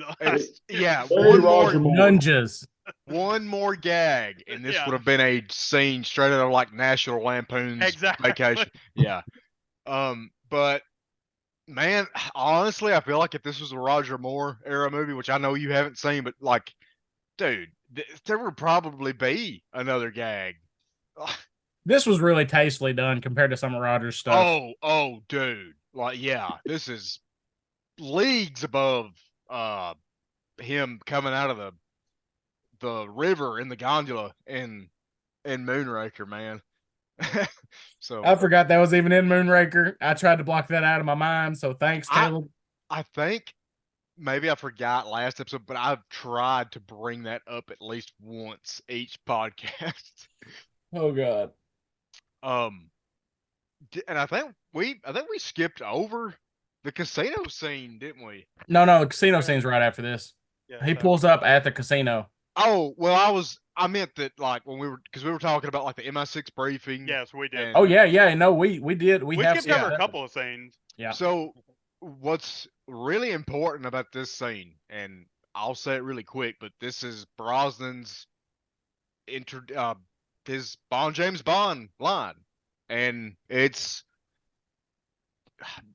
scene might be almost as iconic as Sean Connery's in Dr. No. So that's my take. I can see where you're coming from. I think it's super iconic. So yeah, and like it's like a direct callback almost if you think about it. Casinos, and then he gets to the Beautiful end, women. the bottle of champagne in the console, like, Oh, that's that's the evaluation scene. yeah, I'm still talking about. Well, it's still the. I'm talking about the end of even that, like going into that, because it's all they're pretty. Aren't they like almost right after? Oh, are you saying that the I'm just saying, like when he gets to the bottom, and then they stop over that picturesque view of, like at the bottom of the hill. Oh. Once she yes, finally gets him to stop the car, and then he Yeah. pops out the champagne, and just right at that picturesque scene. Yeah, that's really smooth. I like how I don't think you ever mentioned that Aston Martin having a champagne cooler built in Goldfinger, so that's something that has been added recently. Yeah, it was Which is nice. necessary. He knew he was going to need that at some point. So It's but after this is the casino scene though, right? Yeah. Where they're playing baccarat. Is that how you pronounce it? yes, and I don't know how to play baccarat. Don't know. One thing I found interesting in the casino scene, when Zenya's character is the one that deals the cards, which I thought was weird. She's actually dealing the cards, and then Yeah. But I think that's and I don't know how it's played either. But like we've had several examples of Bond playing this game throughout the series, and isn't that part of the game? One of the Yes. players deals the cards. The player at times will have what is called the shoe, which is that thing that you get the cards out of. Okay. Yeah. Which they hold multiple decks, correct? Yes. And pretty much that thing is there so that people want, stack decks and stuff like that. But like Baccarat as a game is a lot similar to 21. Yeah. Or blackjack, or whatever you'd like to call it. But you're trying to get a 9 in Baccarat, all right? Okay. So, but I mean, there's more to it than what I just said, all right? There's a lot more to it, but that's a very basic little taste of it. If you read Casino Royale, like Ian Fleming literally tells you how to play Baccarat in that novel. It's been so long since I've read it though. I was gonna say that too. I'm pretty sure. Yeah, it's explained in that book, but yeah, I do like this scene though. Like, I love the way Brosnan delivers the line. It's perfect. I like the dialogue exchange here. Even though is it Famke Jensen? Is that how you pronounce her name? Yeah. Yes. Actress? Dude, She's incredible. Her accent is a little. Sus. It's laid on thick. Definitely. And somehow we can tell it's Georgian, though. Yeah. Well, that's a Georgian accent. Okay, so what gets me is he says, your accent, Georgian? And she says, you go to Russia a lot. It's like, that's not the same country, guys. Like I'm just like, why did y'all write it like that? Like, but I do like what he says after she says, you go to Russia a lot. He's like, I shoot in, shoot out. Like, I like that. That's definitely a Bond thing to say, Yep, Which also I read that, but has he been to Russia a lot? I mean, whoa. Because I read that he actually didn't go to Russia very much, except for that scene, the opening scene. I mean, which I haven't seen the other ones, but does he go to Russia a lot? Yeah, he shoots in, he shoots out. In the other movies, yes. Okay, maybe I don't know what they were talking about on the. Dude, he's been like from Russia with love. Oh, that's which is a movie and a book. Sorry. It's okay, Caleb. Like, I was like, you put my brain in your head and spit it out your mouth. I think it's what happened. Yeah. Which at this point, at this point, it's no longer the Soviet USSR. So it's actually split into Russia and Georgia, and which I guess I see what you're saying. No, it's not Russia. That's not the same country. But they should have said, "Oh, you've been to the Soviet countries before," or something like that. But, because at this point they're separate, right? Because at this point they are different countries. So, Yeah, I like how real quick, sorry. there you go. I like how Bond says, "Oh, by the way, the year for your plates it's supposed to start with an L, even the counterfeit ones." I thought she's like, what do you rank among the Department of DMV. Transportation? Commander. Yeah, and he goes, Commander. Commander. I like how the admiral shows up and he's like, I see you like pulling rank. Yes. Hey, he's like, I love a woman who likes to pull rank. Yeah, that's what it was. It's like it's bad, but it's good. Yeah, it's pretty bad. It's really bad. And then of course the play on her on a top. Oh, On the Yeah. top. Yeah, but Terrible name. I like how Even worse name. Brosnan. I know we've talked about this scene and we've gone back, but like when Brosnan tells M like her name, he even sort of like rolls his eyes like he believe it. Yeah. Whereas before it was like, yes, Octopussy, yes, Pussy Galore, of course. Why wouldn't your name be that? But they're this movie is a little self-referential at times. I don't know if you. Oh, yeah. Oh, yeah. I don't know if you guys picked up on that or not, but like, and that's one of the things. Well, I mean, not to jump too far ahead, but when you get the Moneypenny scene, like their chemistry there, like she's telling him that she's gonna make him like, what will she say? She says what we're all thinking. Yeah, she's gonna make him make good on all his innuendos. There you go. Well, yeah, but I was referring to the Sexual harassment. Yeah, Yeah, sexual harassment, which is the first time it's been referenced Ever in a Bond. so- well, this is the first time it's existed, so Yeah, you're right. Yeah, the So new this is liberated almost like 90s. this is so this basically, I mean, that's another example of this movie taking us into a new age then. Yeah. Of just like referencing the old They're movie of how the past of Bond has been and Yeah. moving into the future, kind of transitioning. yep. There's rules in the workplace now, unfortunately. Too bad James Bond motto is like literally like screw the rules. Yeah. He doesn't care. All right, I'm sorry, guys. They're not gonna fire him. They're not gonna fire him. Yeah. He's already rogue. Yeah. So we get the Xenia on the top and Admiral dude sex scene, which she kills, but he looks like he's having the time of his life. So at least he went out with a bang. And of course, Bond takes pictures of the place that the yacht and the boat. So then Moneypenny tells him to stay on the top of things. So the next morning we get Bond going to that yacht, which I love how I just love how Brosnan is in these scenes. I love how he fights that one dude and then he fights him with the towel and then he takes it and he Yeah. I love that. Pops his brow. And then he walks in that room and the dude falls out of the closet. Still smiling. Still Yeah. smiling. The boy went out Yeah. happy at least. I did like in the sex scene how, like, I mean, she seems so reserved in the casino, but this is when you start to understand, oh, she's insane. Yeah, she's And, crazy. and she's just like that for the rest of the movie. Just that's where her character, you just understand, oh, she's insane. Okay, Oh, cool. you're like, oh, that's her deal. Okay. Interestingly enough, she doesn't end up on top.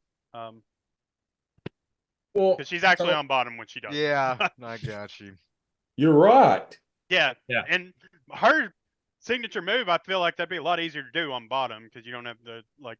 Yeah. so That sucks as a name though. On a bottom.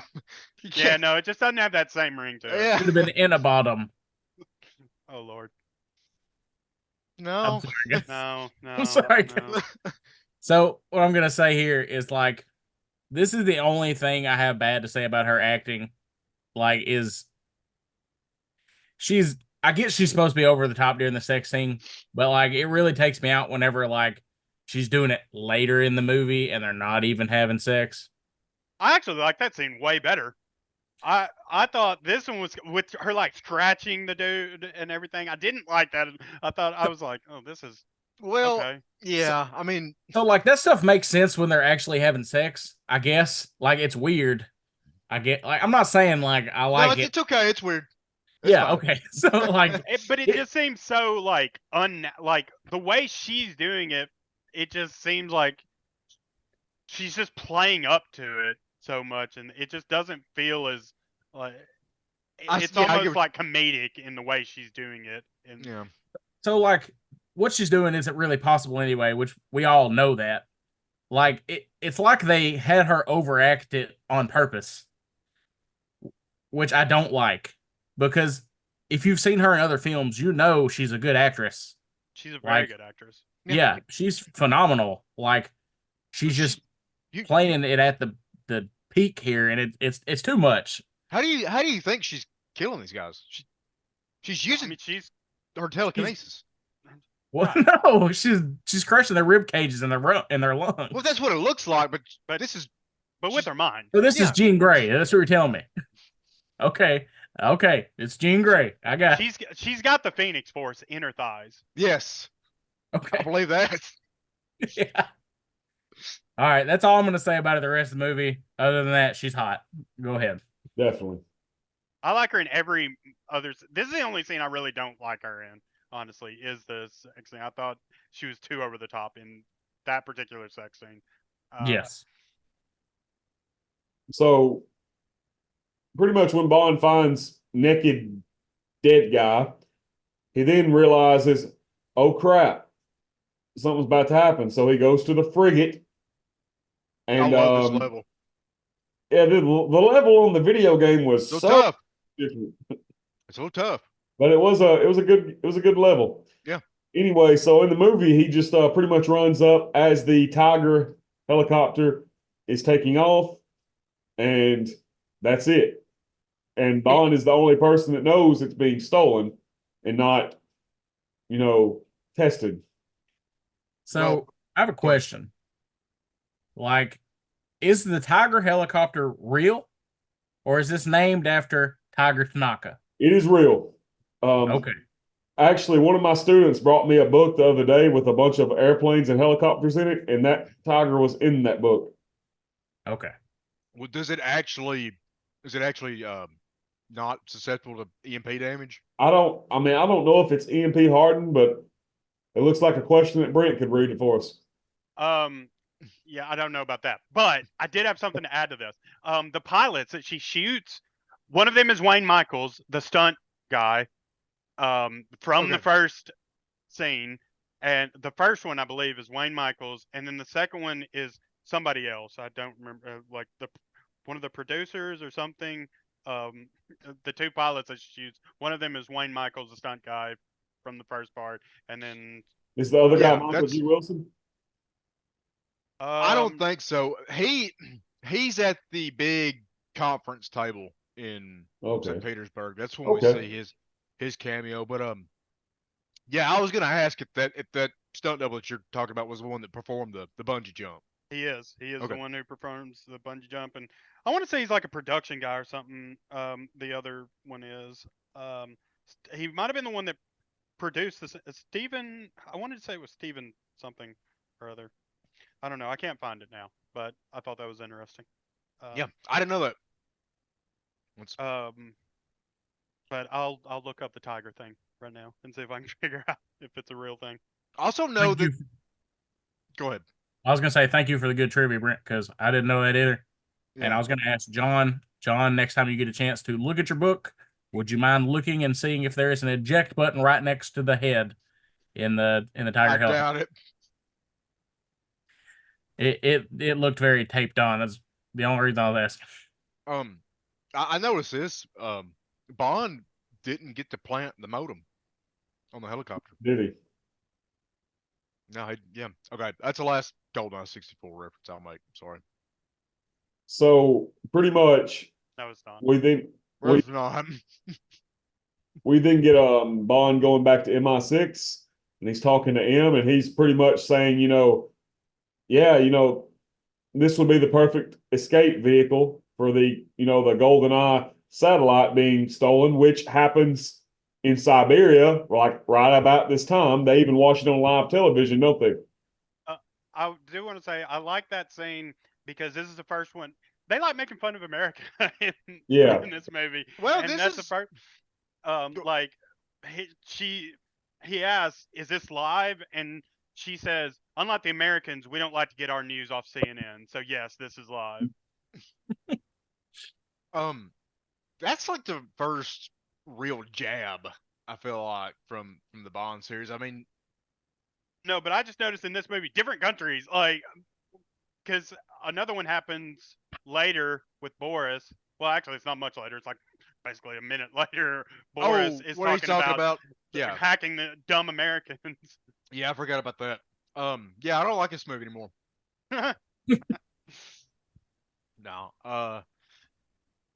yeah, that wasn't very nice of him, but I get it. um, Well, because if at it's the time, I mean, America just, I mean, we are the superpower. We are the superpower in the world. In '95, yeah, America is on top, so it's easier to punch up yeah, than I was punch about to down. say they're really Yeah. punching up Yeah, here. because right now America's at the peak basically of like '95. We just won the Cold War. I Yeah, mean, we probably realistic like at the time realistic we probably had a dozen Goldeneye satellites that we could have yeah. just So so it's a lot easier to punch up. keep your CNN jokes to yourself, M. Yeah. I did want to say so this is like you said the first time we're introduced to M. I'm not familiar with the other M's. This is the first time she's a woman, correct? Like, Correct. Yeah. so I almost get like Amanda Waller vibes from her. Like, you know, powerful woman in charge of the agency. Like not Amanda Waller in terms of being a terrible psychotic bitch, but in terms of like, um, this powerful woman in the business suit and everything, and Yeah. just running the show and being 2 steps ahead of everybody else. Yeah. Well, you're right, and I got that vibe too. So it's really it's kind of cool. It's not. I don't know how to. It was a it was a risk like introducing this character and then her immediately being wrong. You know what I mean? Yeah, I do Uh, like that where he basically says, "Oh, it was something about the analyst. Yes. Well, the analysts don't think it's uh, a priority, and he's like, oh, these are the same analysts that didn't think that the tiger was a priority, and it Yeah. wasn't going to get stolen, and it wasn't a big deal to follow it, and okay, yeah, you kind of got me there. Yeah, because usually, especially at this time, well, I guess it's even worse now. But like as soon as a character like this is introduced, they're immediately like, you know, you feel like she should be on top of everything Right. and like On telling. the top of everything. Yes. But yeah. But I mean, despite that, I love Judi Dench. Me too. It's perfect. So She's is the she best in Bond girl. how? So how many other movies is she in? So she's all the She's been every one of them until. Oh, hold on. If he hasn't seen them all, maybe don't spoil some of them. Okay. I'm gonna leave this answer to you, Colton. You answer it the way you think you should. If somebody hasn't seen them, just know that she's in most of the Craig movies. All the Brosnans, Okay. most of the Craigs. So just continuing, we get the Severnaya, Siberia scene where Ormov and Xenia Onatop come in and pretty much just kill everybody. I really like the way that the Goldeneye key is. It's like that disc with the circle in the middle, and you got the two keys that have the eye in it. Love it. Where did Caleb go? I lagged out. Sorry. You're good. It looks like you're on the top of things now. Oh, lagging out again. I don't know. Oh man. Yeah. So he's a general now. Yeah, he is now. How'd that happen? I imagine he probably did some shady things to get there and knowing Ormoff. Yeah, because I mean, you'd think he would. That was a pretty big failure where the The whole factory blew up. blew up on him. Yeah.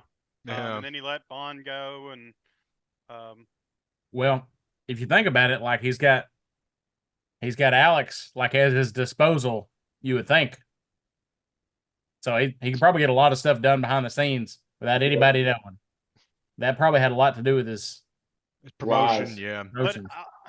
in that sense, that's one thing about, and I'm sure I know it's based on a novel, and I'm sure the novel goes into detail more on how this all comes to play, on how they both rise to power, like how Alec is able to rise to power, and how the general is also able to basically take this failure and somehow become a general, like how So they together become this powerful partnership.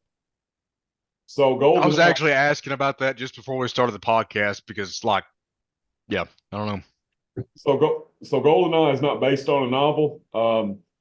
They actually had a novelization of the movie, and it does not give you much backstory at all. Unlike most other Bond novelizations that do add in quite a bit of maybe unused script ideas, the Goldeneye novelization, which I conveniently have right here, I mean, it's a fine novelization, but you're not going to get any sufficient backstory that you might want. And I can totally understand why you would want that because I want it too, but it's not there. Yeah. But So, I can say of all the novelizations, this is the one that I was disappointed by because it's just like really, it's just like the movie. It's just whereas the License to Kill novelization, they took I mean a few. I mean, I wouldn't say like game-changing differences, but there were some big differences in the book and the movie. But One thing that I find really cool about those novels, which I haven't read yet, but I certainly will probably get to, that they tie everything together. So I'm really interested to see what lengths they might go to loosely thread all these different stories together. But well, yeah, like there are, I can think of two story elements in this movie that I really want fleshed out. Uh, Brent brought up a good one, like, and I explained to you earlier like how I sort of explained it to myself in my head, but yeah, like it's a stretch. and so so the previous movie was 89. Is this the first time Janice is mentioned? yes, Okay, so it's not, because he would currently be on the rise to power in the previous movie. yes. Yeah, I never thought about that. So Well, like, usually the movies deal with the mission at hand. right. And also, like, I the movies are like really self-contained. Like, they don't make any references to any other movie in the series hardly at all. Well, So this one does apparently. I mean, because when they see the other, when he goes to find out more about Janice, he meets Yeah. the guy who apparently has been in another movie that he gave the limp to. no, Whatever that is. there's- No, he's uh, never. Wait, he's no, not. no. This is a new Yeah, character that we're being Oh. introduced. Yes. Well, they. Yeah, I know. Oh. I know. I thought he. That's I another thought this thing was that, like like- a callback or something. 'cause No, when that's he's what I like, was Oh, I talking. gave him the limp, and I guess Yeah. I figured that was a thing that happened in another movie. That. Oh, well, That's never mind. what I then. was Okay. that's what I was referring to about, like, that's another thing I want to fleshed out because he's talking to Zukoski about how he's gonna pay him back for helping him. And like as he's explaining it, I was like, wait a minute, I kinda wanna see that. Yeah. So, at this time, have we seen Joe Don Baker yet? No. Um, Where are we at right now? They're talking about Robbie. Scene. Well, I think we were at the Goldeneye scene where they're still in the Goldeneye. They were talking about Robbie Coltrane's character, Yeah. the foreshadowing to him. So if we are at the Robbie Coltrane Zukovsky scene, yes, we would have seen Joe Yeah. Baker. Okay, never mind what I was gonna say then. Have we talked about Seven Eye I'm yet? sorry. Yes, that's where we were at. Oh, okay. No, you good, Brent? Dude, Yeah, you're good, I Brad. promise. All over the place, You're man. good. these are usually pretty damn disjointed. So Yes. Yeah, I was just thinking of another. Well, I skipped ahead just because that was one thing I thought that had been in another movie or something. I think it was probably just put in there to show you that Bond has been busy the past few years. well, wasn't that originally supposed to be not crap. Now I can the general from the Living Daylights, the Russian general. Gogol or Gogol? Costco? Koskov, yes. Wasn't it supposed to be him? No, that was supposed to be the Minister of Defense. Never mind. Sorry. Yeah. I got all this like trying to Connective tissue. yes, well, the lack thereof is really confusing. The Minister of Defense was originally supposed to be General Pushkin from Living Daylights. You mean what? Oh, yes, John Pushkin. Rhys-Davies. Yes. Yeah. But I would love it if they brought Koskov back. That would have been awesome. Like, just imagine if instead of Zukovsky, it was Koskov again. Like, oh my God. Well, I'd be like, just turn the damn movie off. Well, hold on a sec. Hear me out. I mean, I didn't mind seeing Dimitri get shot, but I think I would actually like to see Yorgi get shot. So correct. I agree. But back to the scene where they're stealing Goldeneye. So this facility, how I get confused on this part. I'm not sure, like, who is in charge of this facility? Like, who? Because later the Minister of Defense didn't even know about it. Or did he know about the facility and just not know about Goldeneye? Or I don't think he knew that there was like two different GoldenEye satellites. I think he knew about the facility because he brings it up. Because Ormov is, of course, the head of Space Division, right? Which would, I guess, put him as the guy that's over this facility. But remember, later on in the movie, the defense minister is like, "Oh, another GoldenEye," just kind of like, "Damn, there's another one of those satellites," Well, but he also says when they're doing the debriefing, he says, "I just when the general acts like he's gonna resign." Yeah. The Minister of Defense says, "You don't have to resign. I just want to make sure there aren't any more of these things, are there?" Yeah. So it's almost like he's saying, "I didn't know about this one, so don't tell me that there's more of them that I don't know about." So it's almost like he didn't know about this thing that should I mean, I know it's a satellite, so it'd fall into the Space Division, but it also should probably fall into the Minister of Defense as well. He should probably be clued into this. It should show up on in the budget somewhere, right? Yeah, exactly. Like, who's funding this? Yeah, I mean, and you would think the Minister of Defense would know about a freaking space weapon that's orbiting the Earth. Exactly, and which then after they steal it, of course, Xenia kills everyone, which I didn't. That part kind of confused me. Well, I wasn't sure if that was part of the plan, but clearly it was because they intended on the entire station to blow up. But did she have to shoot him? No, that just seems like more like pleasure. Yeah, but it's like Ormov looks at her almost as if like bitch. Like what? Yeah. What are you doing? Yeah. Yeah, because that's the whole scene is just I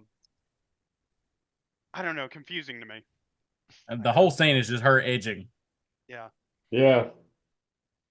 Which is because it's almost like we do want all the evidence of what we just did erased. So, but the GoldenEye is going to do that anyways. So, Now they're gonna find bullet holes in everybody. So kind of dumb. Well, I mean, but General Orlov tries to pin it on Siberian separatists later on, You're right. So they did have a Yeah, so it does Fallback. make sense. Yeah. even though that didn't work out because they didn't find the body of Natalia Simonova or whatever her name is. Hmm. So just moving on. So of course things really go down at this satellite place. This scene is intense. Yeah, it really is. First thing, all of Natalia's close friends are dead. Then a MiG fighter plane comes through through the roof, and brings the whole thing down. I mean, just everything that could possibly happen bad happens in this situation. Well, that was good for her. She wouldn't have been able to get out otherwise. Yeah, you're right. Yeah, it it's does true. open up That the was kind place of lucky for her. that the roof came down. Yeah, you're right. It does open up a escape route, and of course, there's some dogs conveniently waiting there. Yeah, not sure what happened to the guy who was. I feel like there's a deleted scene there. Yeah, me too. Who drove the dogs? Where'd he go? Well, it's Logan. It's duh. Obviously. Yeah. He had to go do Wolverine stuff. Yeah, exactly. So I would like to say this is the part of the movie that I have problems with the effects. So the planes, like the jets in the sequences, the models they used, you can tell they have blinking lights where the thrusters were. And then like when they fly into I guess it's a miniature for the satellite station. Whenever the last one, first you have the two planes fly into each other. Well, the EMP hits and they get rid of the thrust effect, which they're not, the engines aren't firing anymore, so they wouldn't have thrust. But you would assume there's still some sort of residual heat coming out of the engines. They barely bump into each other and then they explode. Well, the last one doesn't explode till after it goes through the building. And as it's going through the building, there's no sign there was any type of thrust at all, which I just say it's because of the EMP or whatever. It just doesn't look as good as some of the other stuff they've done in the movie. What the hell are you talking about? Those are my complaints. Well, they're wrong. My problem You didn't was see them? I'm kidding on, dude. Yeah, I mean, yeah, it's I'm not just perfect. nitpicking. Like, No, well, 'cause- that's stuff that occurred to me like as an adult as I'm watching Yeah. the scene. I'm like, oh, yeah, this didn't age too good. But go ahead, Brent. Again, I love the movie. It's just stuff I wanted to point out because I No, yeah, I'm just giving you a hard time. You're right. Like, I'm pretty sure we're gonna get people complaining about me complaining in the comment section for this movie. in my notes, I have in all capital letters, what in the fuck did Goldeneye do? Because all it shows is just a little electric thing, and everything just blows up. And I was so confused on what just happened. What kind of weapon is this? Let's be real. This is 1995. I know. Nobody knows what the fucking EMP is. Even the guys penning the script for this movie.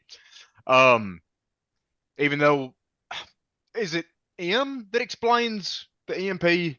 Yeah, like, she basically says, which this isn't what an EMP does, but basically anything with electrical circuit explodes, I guess. Yeah. Sure, I guess. I think what we're supposed to think for the movie is that it overloads them with energy. Yeah. That'd take a lot of energy to do. The energy has to come from somewhere. I mean, it's coming from a big old satellite in the sky. So yeah. So it doesn't make sense. So Goldeneye is an EMP weapon. Right.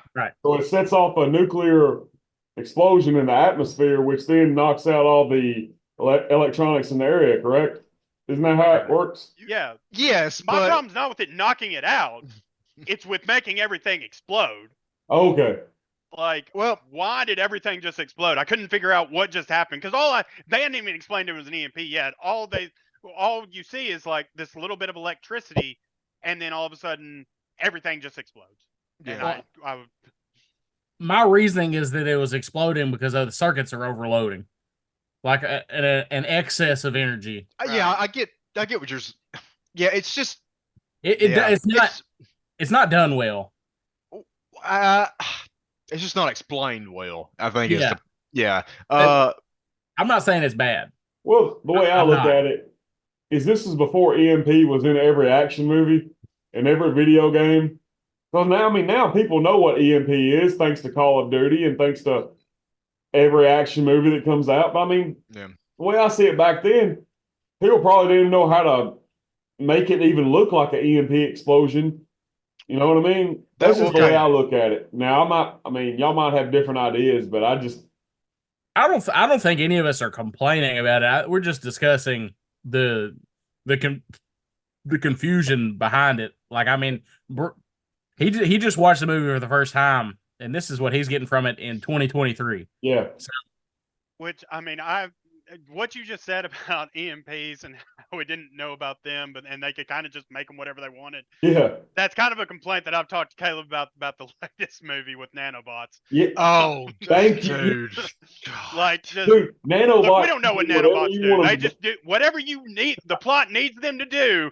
That's what nanobots do. Okay. Okay. Exactly. In about 10, 15 years from now, we're going to be talking about nanobots in No Time to Die, just like we are the CMP. Yep. But a couple of things, and then as far as the effects go, that effect of like the initial charge hitting the ground, I guess, and that like electrical effect going over the building, and like you see it sort of dissipate, that looks really good to me. Yeah. It might look like shit to y'all. No, it looks good. I I think that looking so good is why the planes and stuff look so bad. Dude, like, except for those like little like frames where you can, like, if you were to pause it, for me, if I were to pause it, I'd be like, okay, that's movie. But like for the most part, man, this shit looks really good to me. Like, especially the models taking off. I didn't know that the planes taking off were models. I didn't know that. I thought that was like stock footage. But I didn't know they were taking off as models. I just noticed the models as they were flying through the air. Yeah, it's a little more apparent there. There's one other. Oh, there's a grittiness to this scene where Natalia is narrowly avoiding death in this collapsing satellite dish that I don't think we've really gotten yet. We might have gotten a little taste of it in License to Kill, because I mean that sort of had like a gritty tone throughout. But like this scene is just so tense, and I just think it's done really well. Well, and go ahead. Well, you got that. She's in peril, and you got that with her covering up her friends' dead bodies. Yes. Like it's serious. Like, it's dark. Yeah. It really sets the tone. Yeah, Natalia's like a really believable Bond girl to me. Like, and she's not helpless either. No, she's not. But like, dude, she was just at work. Like, you know what I mean? Coffee. She was getting coffee. Right, exactly. And then shit, just like Brent said, like shit just starts exploding. But now, okay, look, to the movie's credit, or to this universe's credit, whatever, in the game, shit just explodes. So, like, even desks. Yes, that's just how shit works in the Bond universe, dude. Like, I did think it was weird how when she goes into the vent to get away from Xenia. Yes. And then Xenia finds the coffee, sees the vent, just shoots up and goes, "Yeah, that's good. I'm done here." She had to just ventilate walks off. someone. Yeah. She got what she needed to get. She just immediately was like, "Okay, coffee here. There's a vent there. She's probably up there. I'll shoot and walk away. Yeah. Done deal." She's ready for her nap after that. Which everything's about to explode anyway, so time's of the essence. All right, I don't have time to look for it. Well, you wouldn't expect, like, even if she was like, you know what, I'm not really sure that if I killed her or not, but like, she's fixing to die. Yeah, doesn't matter. So how do y'all feel about Natalia as a Bond girl? She's pretty, and she's not an idiot, which is nice. Natalia is one of my top 5. Yeah. I don't know about top 5.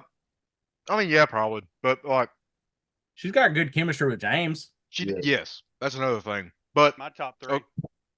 I like what I mean, fair enough. So, as far as the relationship goes, I like it better when it's like when they're just being professional.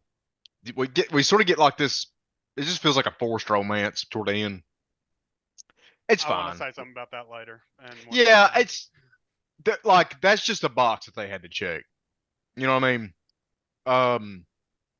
But like until that, I think she is the most believable Bond girl. Well, Tracy, you know, American Secret Service, she's pretty. Yeah, she's believable. But yeah, I like her as far as that. Like in that regard, like I think she is a good Bond girl. Agreed. So Did you mean to dress like Alex during this? this is actually what I wore to work today. I've actually got my EW James shirt on. Okay, I'm sorry, I didn't mean to call it out, but you kind of got them 006 vibes going on. Thank you. So pretty much at this point, after this scene, we would then get the M scene. So we've already went in depth about that. So let's talk about the Q scene. What do y'all think about the Q scene here? This is my favorite Q scene. It's an awesome Q scene. Yeah. So obviously we all love Q scenes. I don't know how many. This is probably your first one with Desmond, right? Oh yeah. Oh, it is. Oh yeah. Yeah, this was very funny. Good comic relief scene. I liked it a lot. Well, if you like the actor here, just know like he is always one of the bright spots in all these movies that he's in. Like he's phenomenal. And if you guys can't tell from just his hands in this movie, like he is getting old. Yeah.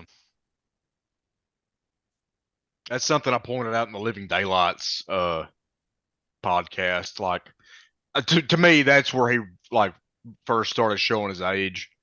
And yeah, dude, it's just sad. Like, I mean, he's clearly he is reading his lines off of cue cards here. Like, if you watch his eyes, but he's still kind of he's clearly with it for an old person. So, yeah.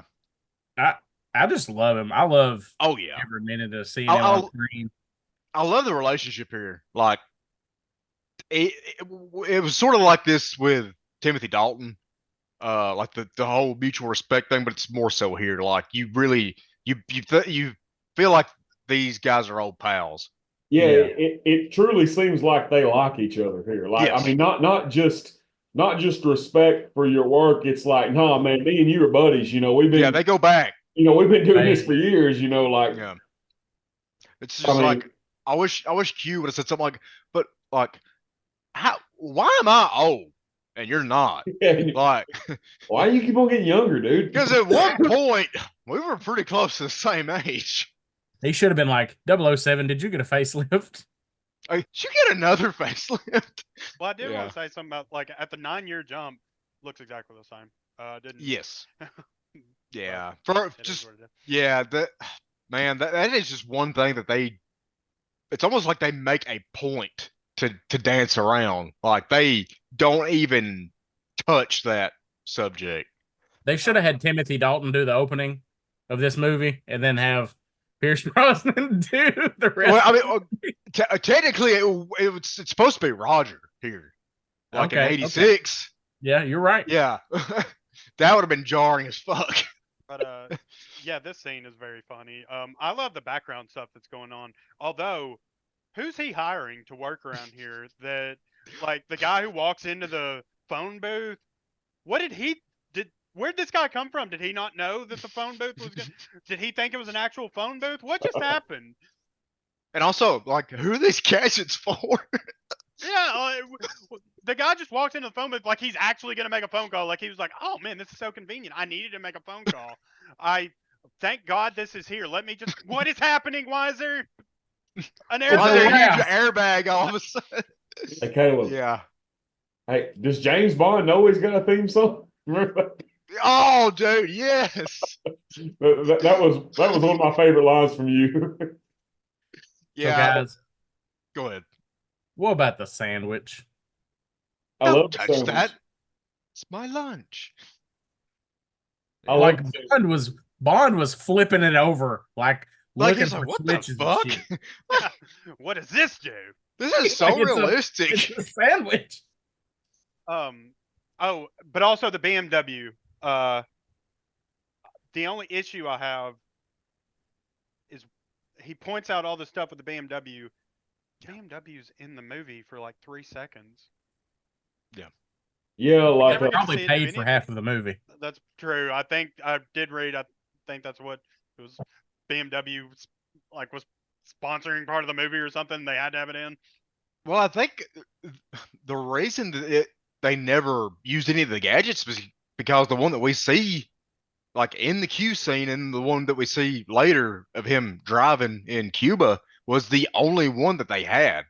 Like that was a brand new car, and they, I think that was actually a prototype, maybe. But either way, that was the only one that they had access to. So it's not like they could like, okay, Yeah. this one is the one set up for the missile scene. This one's the one set up for this thing. So like they had to go ahead. I was disappointed with he specifically points Oh. out the missiles that come out I know. of the. It's almost like what's it called? Show don't tell. Gun, where you introduce a gun. that's off gun. Yes. Yes, Yeah. where you introduce the gun and it has to be used later. It never happens. We never get that. It's You almost introduce like- the headlight missiles, and we never get to Yes. see them. They should have cut that for real. Like they should have just cut that line of dialogue out. But maybe they just wanted a little more Desmond string time. I don't know. Which is never a problem. That's no, not to me. But let's not forget about the sorry about the leg cue. Skiing, hunting, boom. Like, yeah. It's ridiculous. The pin grenade, like, sorry, Fred. 1, 2, 3. Like, dude, this scene is my childhood, man. Like, I love this shit. This scene's awesome. Yes, it's anyway. Like it's just complete pandemonium in Q's lab, and Yeah, like what's Brent not to pointed love? out, all the shit going on in the background. Like, it's just yes, that's perfect. Such a great like how the movie can shift from like scenes like I think it does do a good job of that. It's shifting from scenes that are just Well, yeah, you're right, and that means a lot coming from you because I was gonna add, like, for you, it's like we're Bond fans, we're expecting the scene. Like I kind of well, see, I didn't realize that this, well, it just didn't occur to me that this would be your first like actual legit Q scene. So I was like, I wonder if it was jarring for you. I mean, it almost gave like, vibes of, I would say like, oh, what is that? Chekhov's that one? gun. No. The movie with, okay, I hate to say this. The only thing I can think of the movie is the part at the end where the woman tells him, if you save me, we'll do anal. You know what movie I'm talking? Yeah, Kingsman. Kingsman. What? Yeah. Yes, it's almost. It gives me like Kingsman vibes in that scene. Kind Never of. seen Kingsman, but now I'm intrigued. It's all right, but yeah. Okay, so basically the tone does shift here, but I guess it's just it still flows well. I don't mind it. I didn't mind Yeah. And then I think we see Bond's plane ticket here, and we meet Jack Wade in Russia. Thoughts on Jack Wade? Anybody? So Former Bond I like enemy. Jack Wade. I mean, I'm always a Felix Leiter kind of guy, but I mean, I like Jack Wade too. You know, Yeah. So real quick, Brent, the actor that plays Jack Wade was the main Bond villain like 2 movies ago. Oh, Yeah. okay. That's Yeah, Which he it. was is in the that's Living not the Daylights. first time this series has done this. What was he then? Like, what country was he from then? Because he's very American in this. Well, he was very American in that one too. Okay. Yeah, I didn't know yeah. if he was American or what. So if you didn't know, Joe Don Baker, that guy, he also played Buford Pusser in the first Walking Tall movie. Yep. I did not. I don't think I've never seen the first Walking Tall movie. I haven't either. I just know Yeah, that he he, played him. So. Yeah, he was in the new Jumanji. I haven't seen it either. No, that's Dwayne Johnson, Caleb. That's the guy who played him in like the third. I know. I know. Oh, I know they look really similar. yeah. Hey, No, your sense of humor, man. So he's basically, but I like how he's the American representative in this movie. And Yeah, kind of shows you what the writers think of us. yeah, They should have just made him Felix Leiter. Well, I mean, yeah, they could have because Well- Felix still goes on adventures without a leg in the novels. So All you gotta do is get a prosthetic. Jonathan's like, no, I'm glad they did not make him Felix Leiter. I have one question to ask you, all of y'all. I don't do any gardening. Muffy? Oh, This is my third wife. I just love the way Brosnan says that line. yeah. I've never heard that name before other than this movie. So what is the rose? I don't really.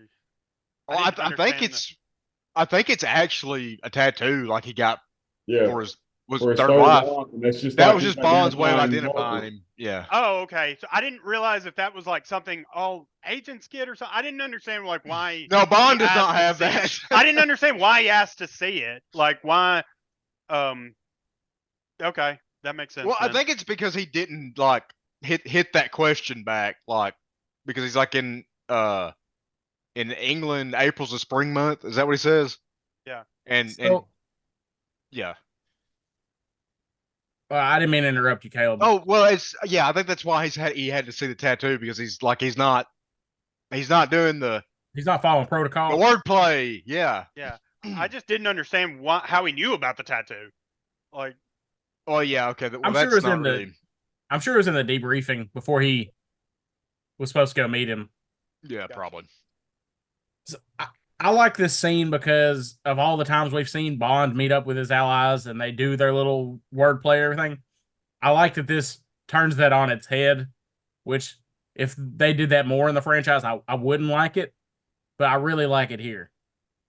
Yeah. well, then that almost feels like another example where they're trying to change things in this movie compared to the other ones, right? Yeah. Like Oh, it's it's going in different this directions with stuff. Well, sort of I wouldn't being really say it's- self-referential again. Yeah, it's self-referential. But like, it does it in a tasteful way, other than showing Joe Don Baker's ass. Yeah. Yeah, that Who wouldn't want to see that? Muffy. Also, Yeah. do you guys not know?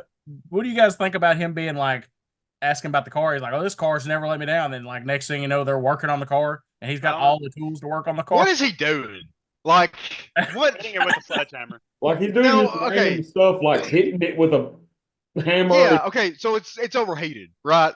So when he's like, I think he might have like a pair of pliers on it at some point, and then like he's screwing. I was like, okay, he might be putting a hose clamp on. Like He's just that- doing that- stuff. that makes sense. But then he starts hitting the screwdriver with the hammer. I'm like, okay, you lost. I have no idea what you're doing.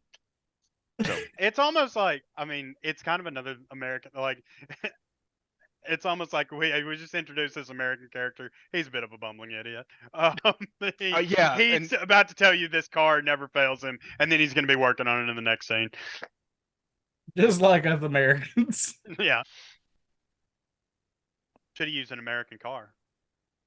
So they end up going to Dmitrievich Zukovsky's club.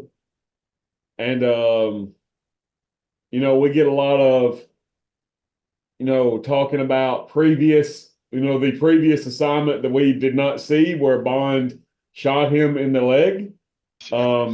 We also get Valentin, who is going to repay Bond's professional courtesy to him, but Bond already has an idea that comes to mind, which he says Kirov's funeral parlor. Pretty much, Bond's got some way that he can screw over Giannis, and Valentin gets money out of it, and then Bond gets to meet Giannis as a payoff, something like that, right? That's the way I took this scene. Yeah, that's what I was talking about earlier. I was like, I would love to have seen that on screen, but Robbie Coltrane is the actor's name, correct? Yes. Yeah, I think he's a great addition to the cast. I like. What? Rest in peace, Robbie Coltrane. Oh, I didn't know that. He passed away in the past 2 years, heck. I think. Yeah. Of course, he was also. Now, listen, guys, I've never watched Harry Potter before, but wasn't he like? Oh my God, are you serious? He was Hagrid. Yeah. You've never seen Harry Potter? He, I haven't either. I haven't, dude. 2 You're minutes the of it. only other person I've ever met that has not seen Harry Potter. Wow. I mean, I don't know, Caleb. I just never could. I don't know. I never wanted to watch it. You guys are weird. Yeah. That's like not seeing the 007 movies. Can you imagine? I know. Well, I had never seen the 007 movies till we got into this podcast, so it's not a very weird departure for me. Real quick, how many had you seen prior to this, Colton? I had, prior to this watch along, I had watched License to Kill and The Living Daylights, and I think I had seen one Connery film, and I'd seen a couple of the Brosnan films, and that was it. And maybe A View to a Kill. Is that what we maybe deduced? as a child, A View to a Kill, because my grandma had the VHS. You'd still seen more than Brent. I mean, yeah, I guess so. Yeah. It's just like I always thought it was super daunting to watch this whole universe of films. So like, yeah, I can say that. So I mean, he probably felt like that. He probably felt like it was a turnoff. I mean, not in an innuendo way, just like, oh yeah, no. When I watched 25 movies, I don't think I've done a very good job of expressing my shock that he is on here right now, because I can remember when we would hang out, there would be like, the new Bond movie would be out, and I'd be like, hey, Brent, let's go watch Skyfall, let's go watch Spectre, and Brent being like, no.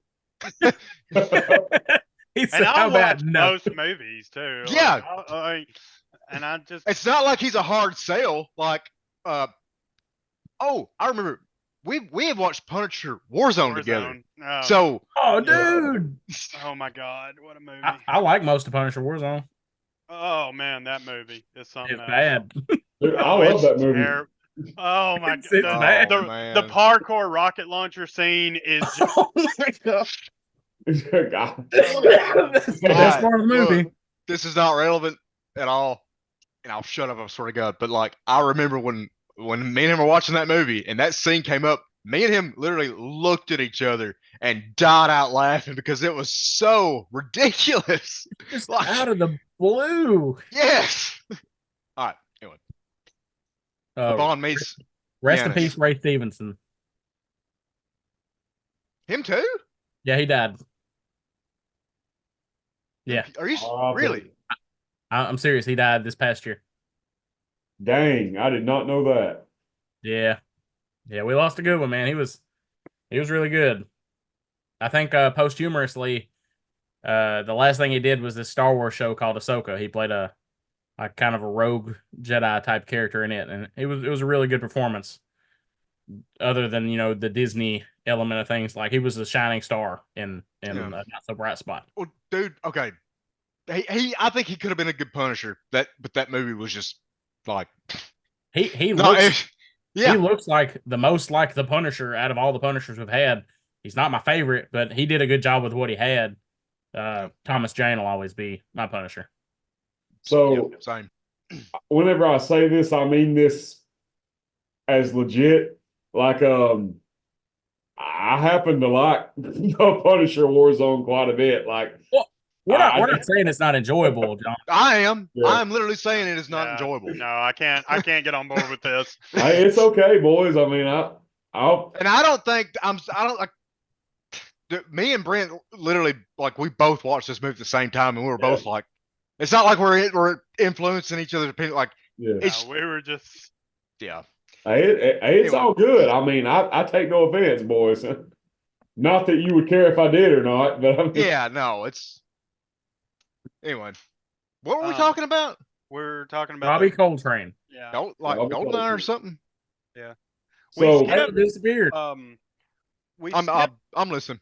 we skipped the scene where they actually find Natalia, though. I think yeah, it's in my notes. it's when Natalia goes to that computer store, the IBM store, and uses one of the computers to message Boris, and then she goes to the Orthodox Cathedral and gets kidnapped, pretty much. Yeah, and the only thing I have there is just why didn't they kill her immediately? Exactly, they should have. Like, why Um, would they take her? There's no reason really to take her hostage. I feel like, but Bond needs a love interest. yeah. That's the reason, ain't it, Colton? It is. And- That's the only reason. So that was the only thing I have for that scene. But then I do in this meeting when they first when what is his name? What is the Russian guy that he's meeting? Sorry. Valentin Zakovsky. Yes. When Zakovsky says, so, has MI6 joined the 21st century yet? We're not in the 21st century yet in this movie. So that kind of confused me, but I wasn't sure if that just meant. I think he was just being hyperbolic, like, because I don't think he asks if they've joined the 21st century. I think he says I hear MI6 has joined the 21st century, like, or maybe they use different calendars, dude. I don't know. This movie is just ahead of its time. That's all it is. Yeah. Wait a minute. Hold on a second. What if this movie? Did you just draw that? I did. Cool. ADHD. Yeah, I Nice. got ADHD. So, all right. What if this movie starts in 95? And then 9 years later is 2002. So you're telling me that the entirety of Bond's tenure, Well, that would be Take wrong place anyways. before Probably Goldeneye? 2004, but Oh, it would have been. We My are bad. bad at math. well, I think we have to assume the Soviet Union's still around for the first part. Yeah, most definitely. oh yeah. Okay. Yeah. I don't know why I'm doing all these mental gymnastics so that one line will work. Like, It's fine. Hey guys, so this next part, which is going to be Bond going to meet Xenia Onatop, or the representative of Giannis at the Turkish baths, the spa area. Yeah. This is where I want us to start part 2 of this. I actually have to get off here right now. oh, But would you guys be able to meet again sometime soon? And I mean you too, Brent. Yeah, we can do a part 2. This Yeah, dude. film deserves a part 2, honestly. Okay, because this I mean, I don't even think we're halfway through the movie. we're not, Probably not. dude. I remember earlier somebody was like, "Okay, now we're at the M scene," and I was like, "Holy shit, dude! It's already been 2 hours." Um, So I am yeah, off tomorrow. If you guys would like to do something then. yeah, that'd be fine. Brent, are you busy tomorrow?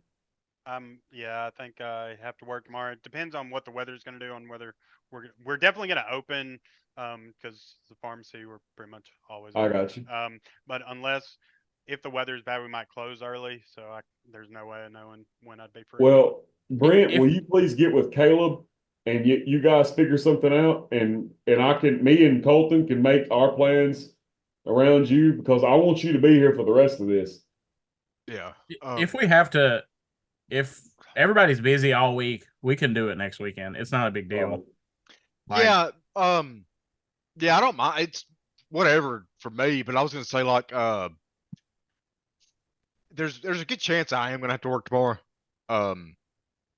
So it would be tomorrow evening, like 5-ish, 5, 6. Is that I get So off work- at 6, so oh, I yeah, mean- okay. I mean, that's all right with me. Yeah, I mean, It's not a big Well, deal. okay. Okay. So Whatever you guys need. I'll probably have to work tomorrow night at 8. But I mean, okay, we'll just as have long to as chip we can- away. Yeah, we'll just have to chip away at this thing like an hour at a time. yeah, Like, it's okay. So what we can do is just tell the fans right now. This is part 1. well, Got part 2 coming we are at still you. recording. Yeah. Sorry. Okay. Yeah, dude. If I had known we were pressed for time, then I wouldn't have spent 30 minutes talking about Punisher Warzone. It's all good. All right, guys. Well, we will see each other next time. Brent, it's nice to meet you. Nice to talk to you. And dude, I definitely want you on for the part 2 of GoldenEye. All right. all right, Yeah, thank you. The conclusion. Unlike the Bond series, we care about continuity. So, Yes. yeah. But I'd love to be here for it. Next week we're gonna recast Brent because he's our Felix Leiter. well, What all right, contract boys. dispute? Not Well, gonna I will pass see it up. We y'all weren't next paying him enough. See you.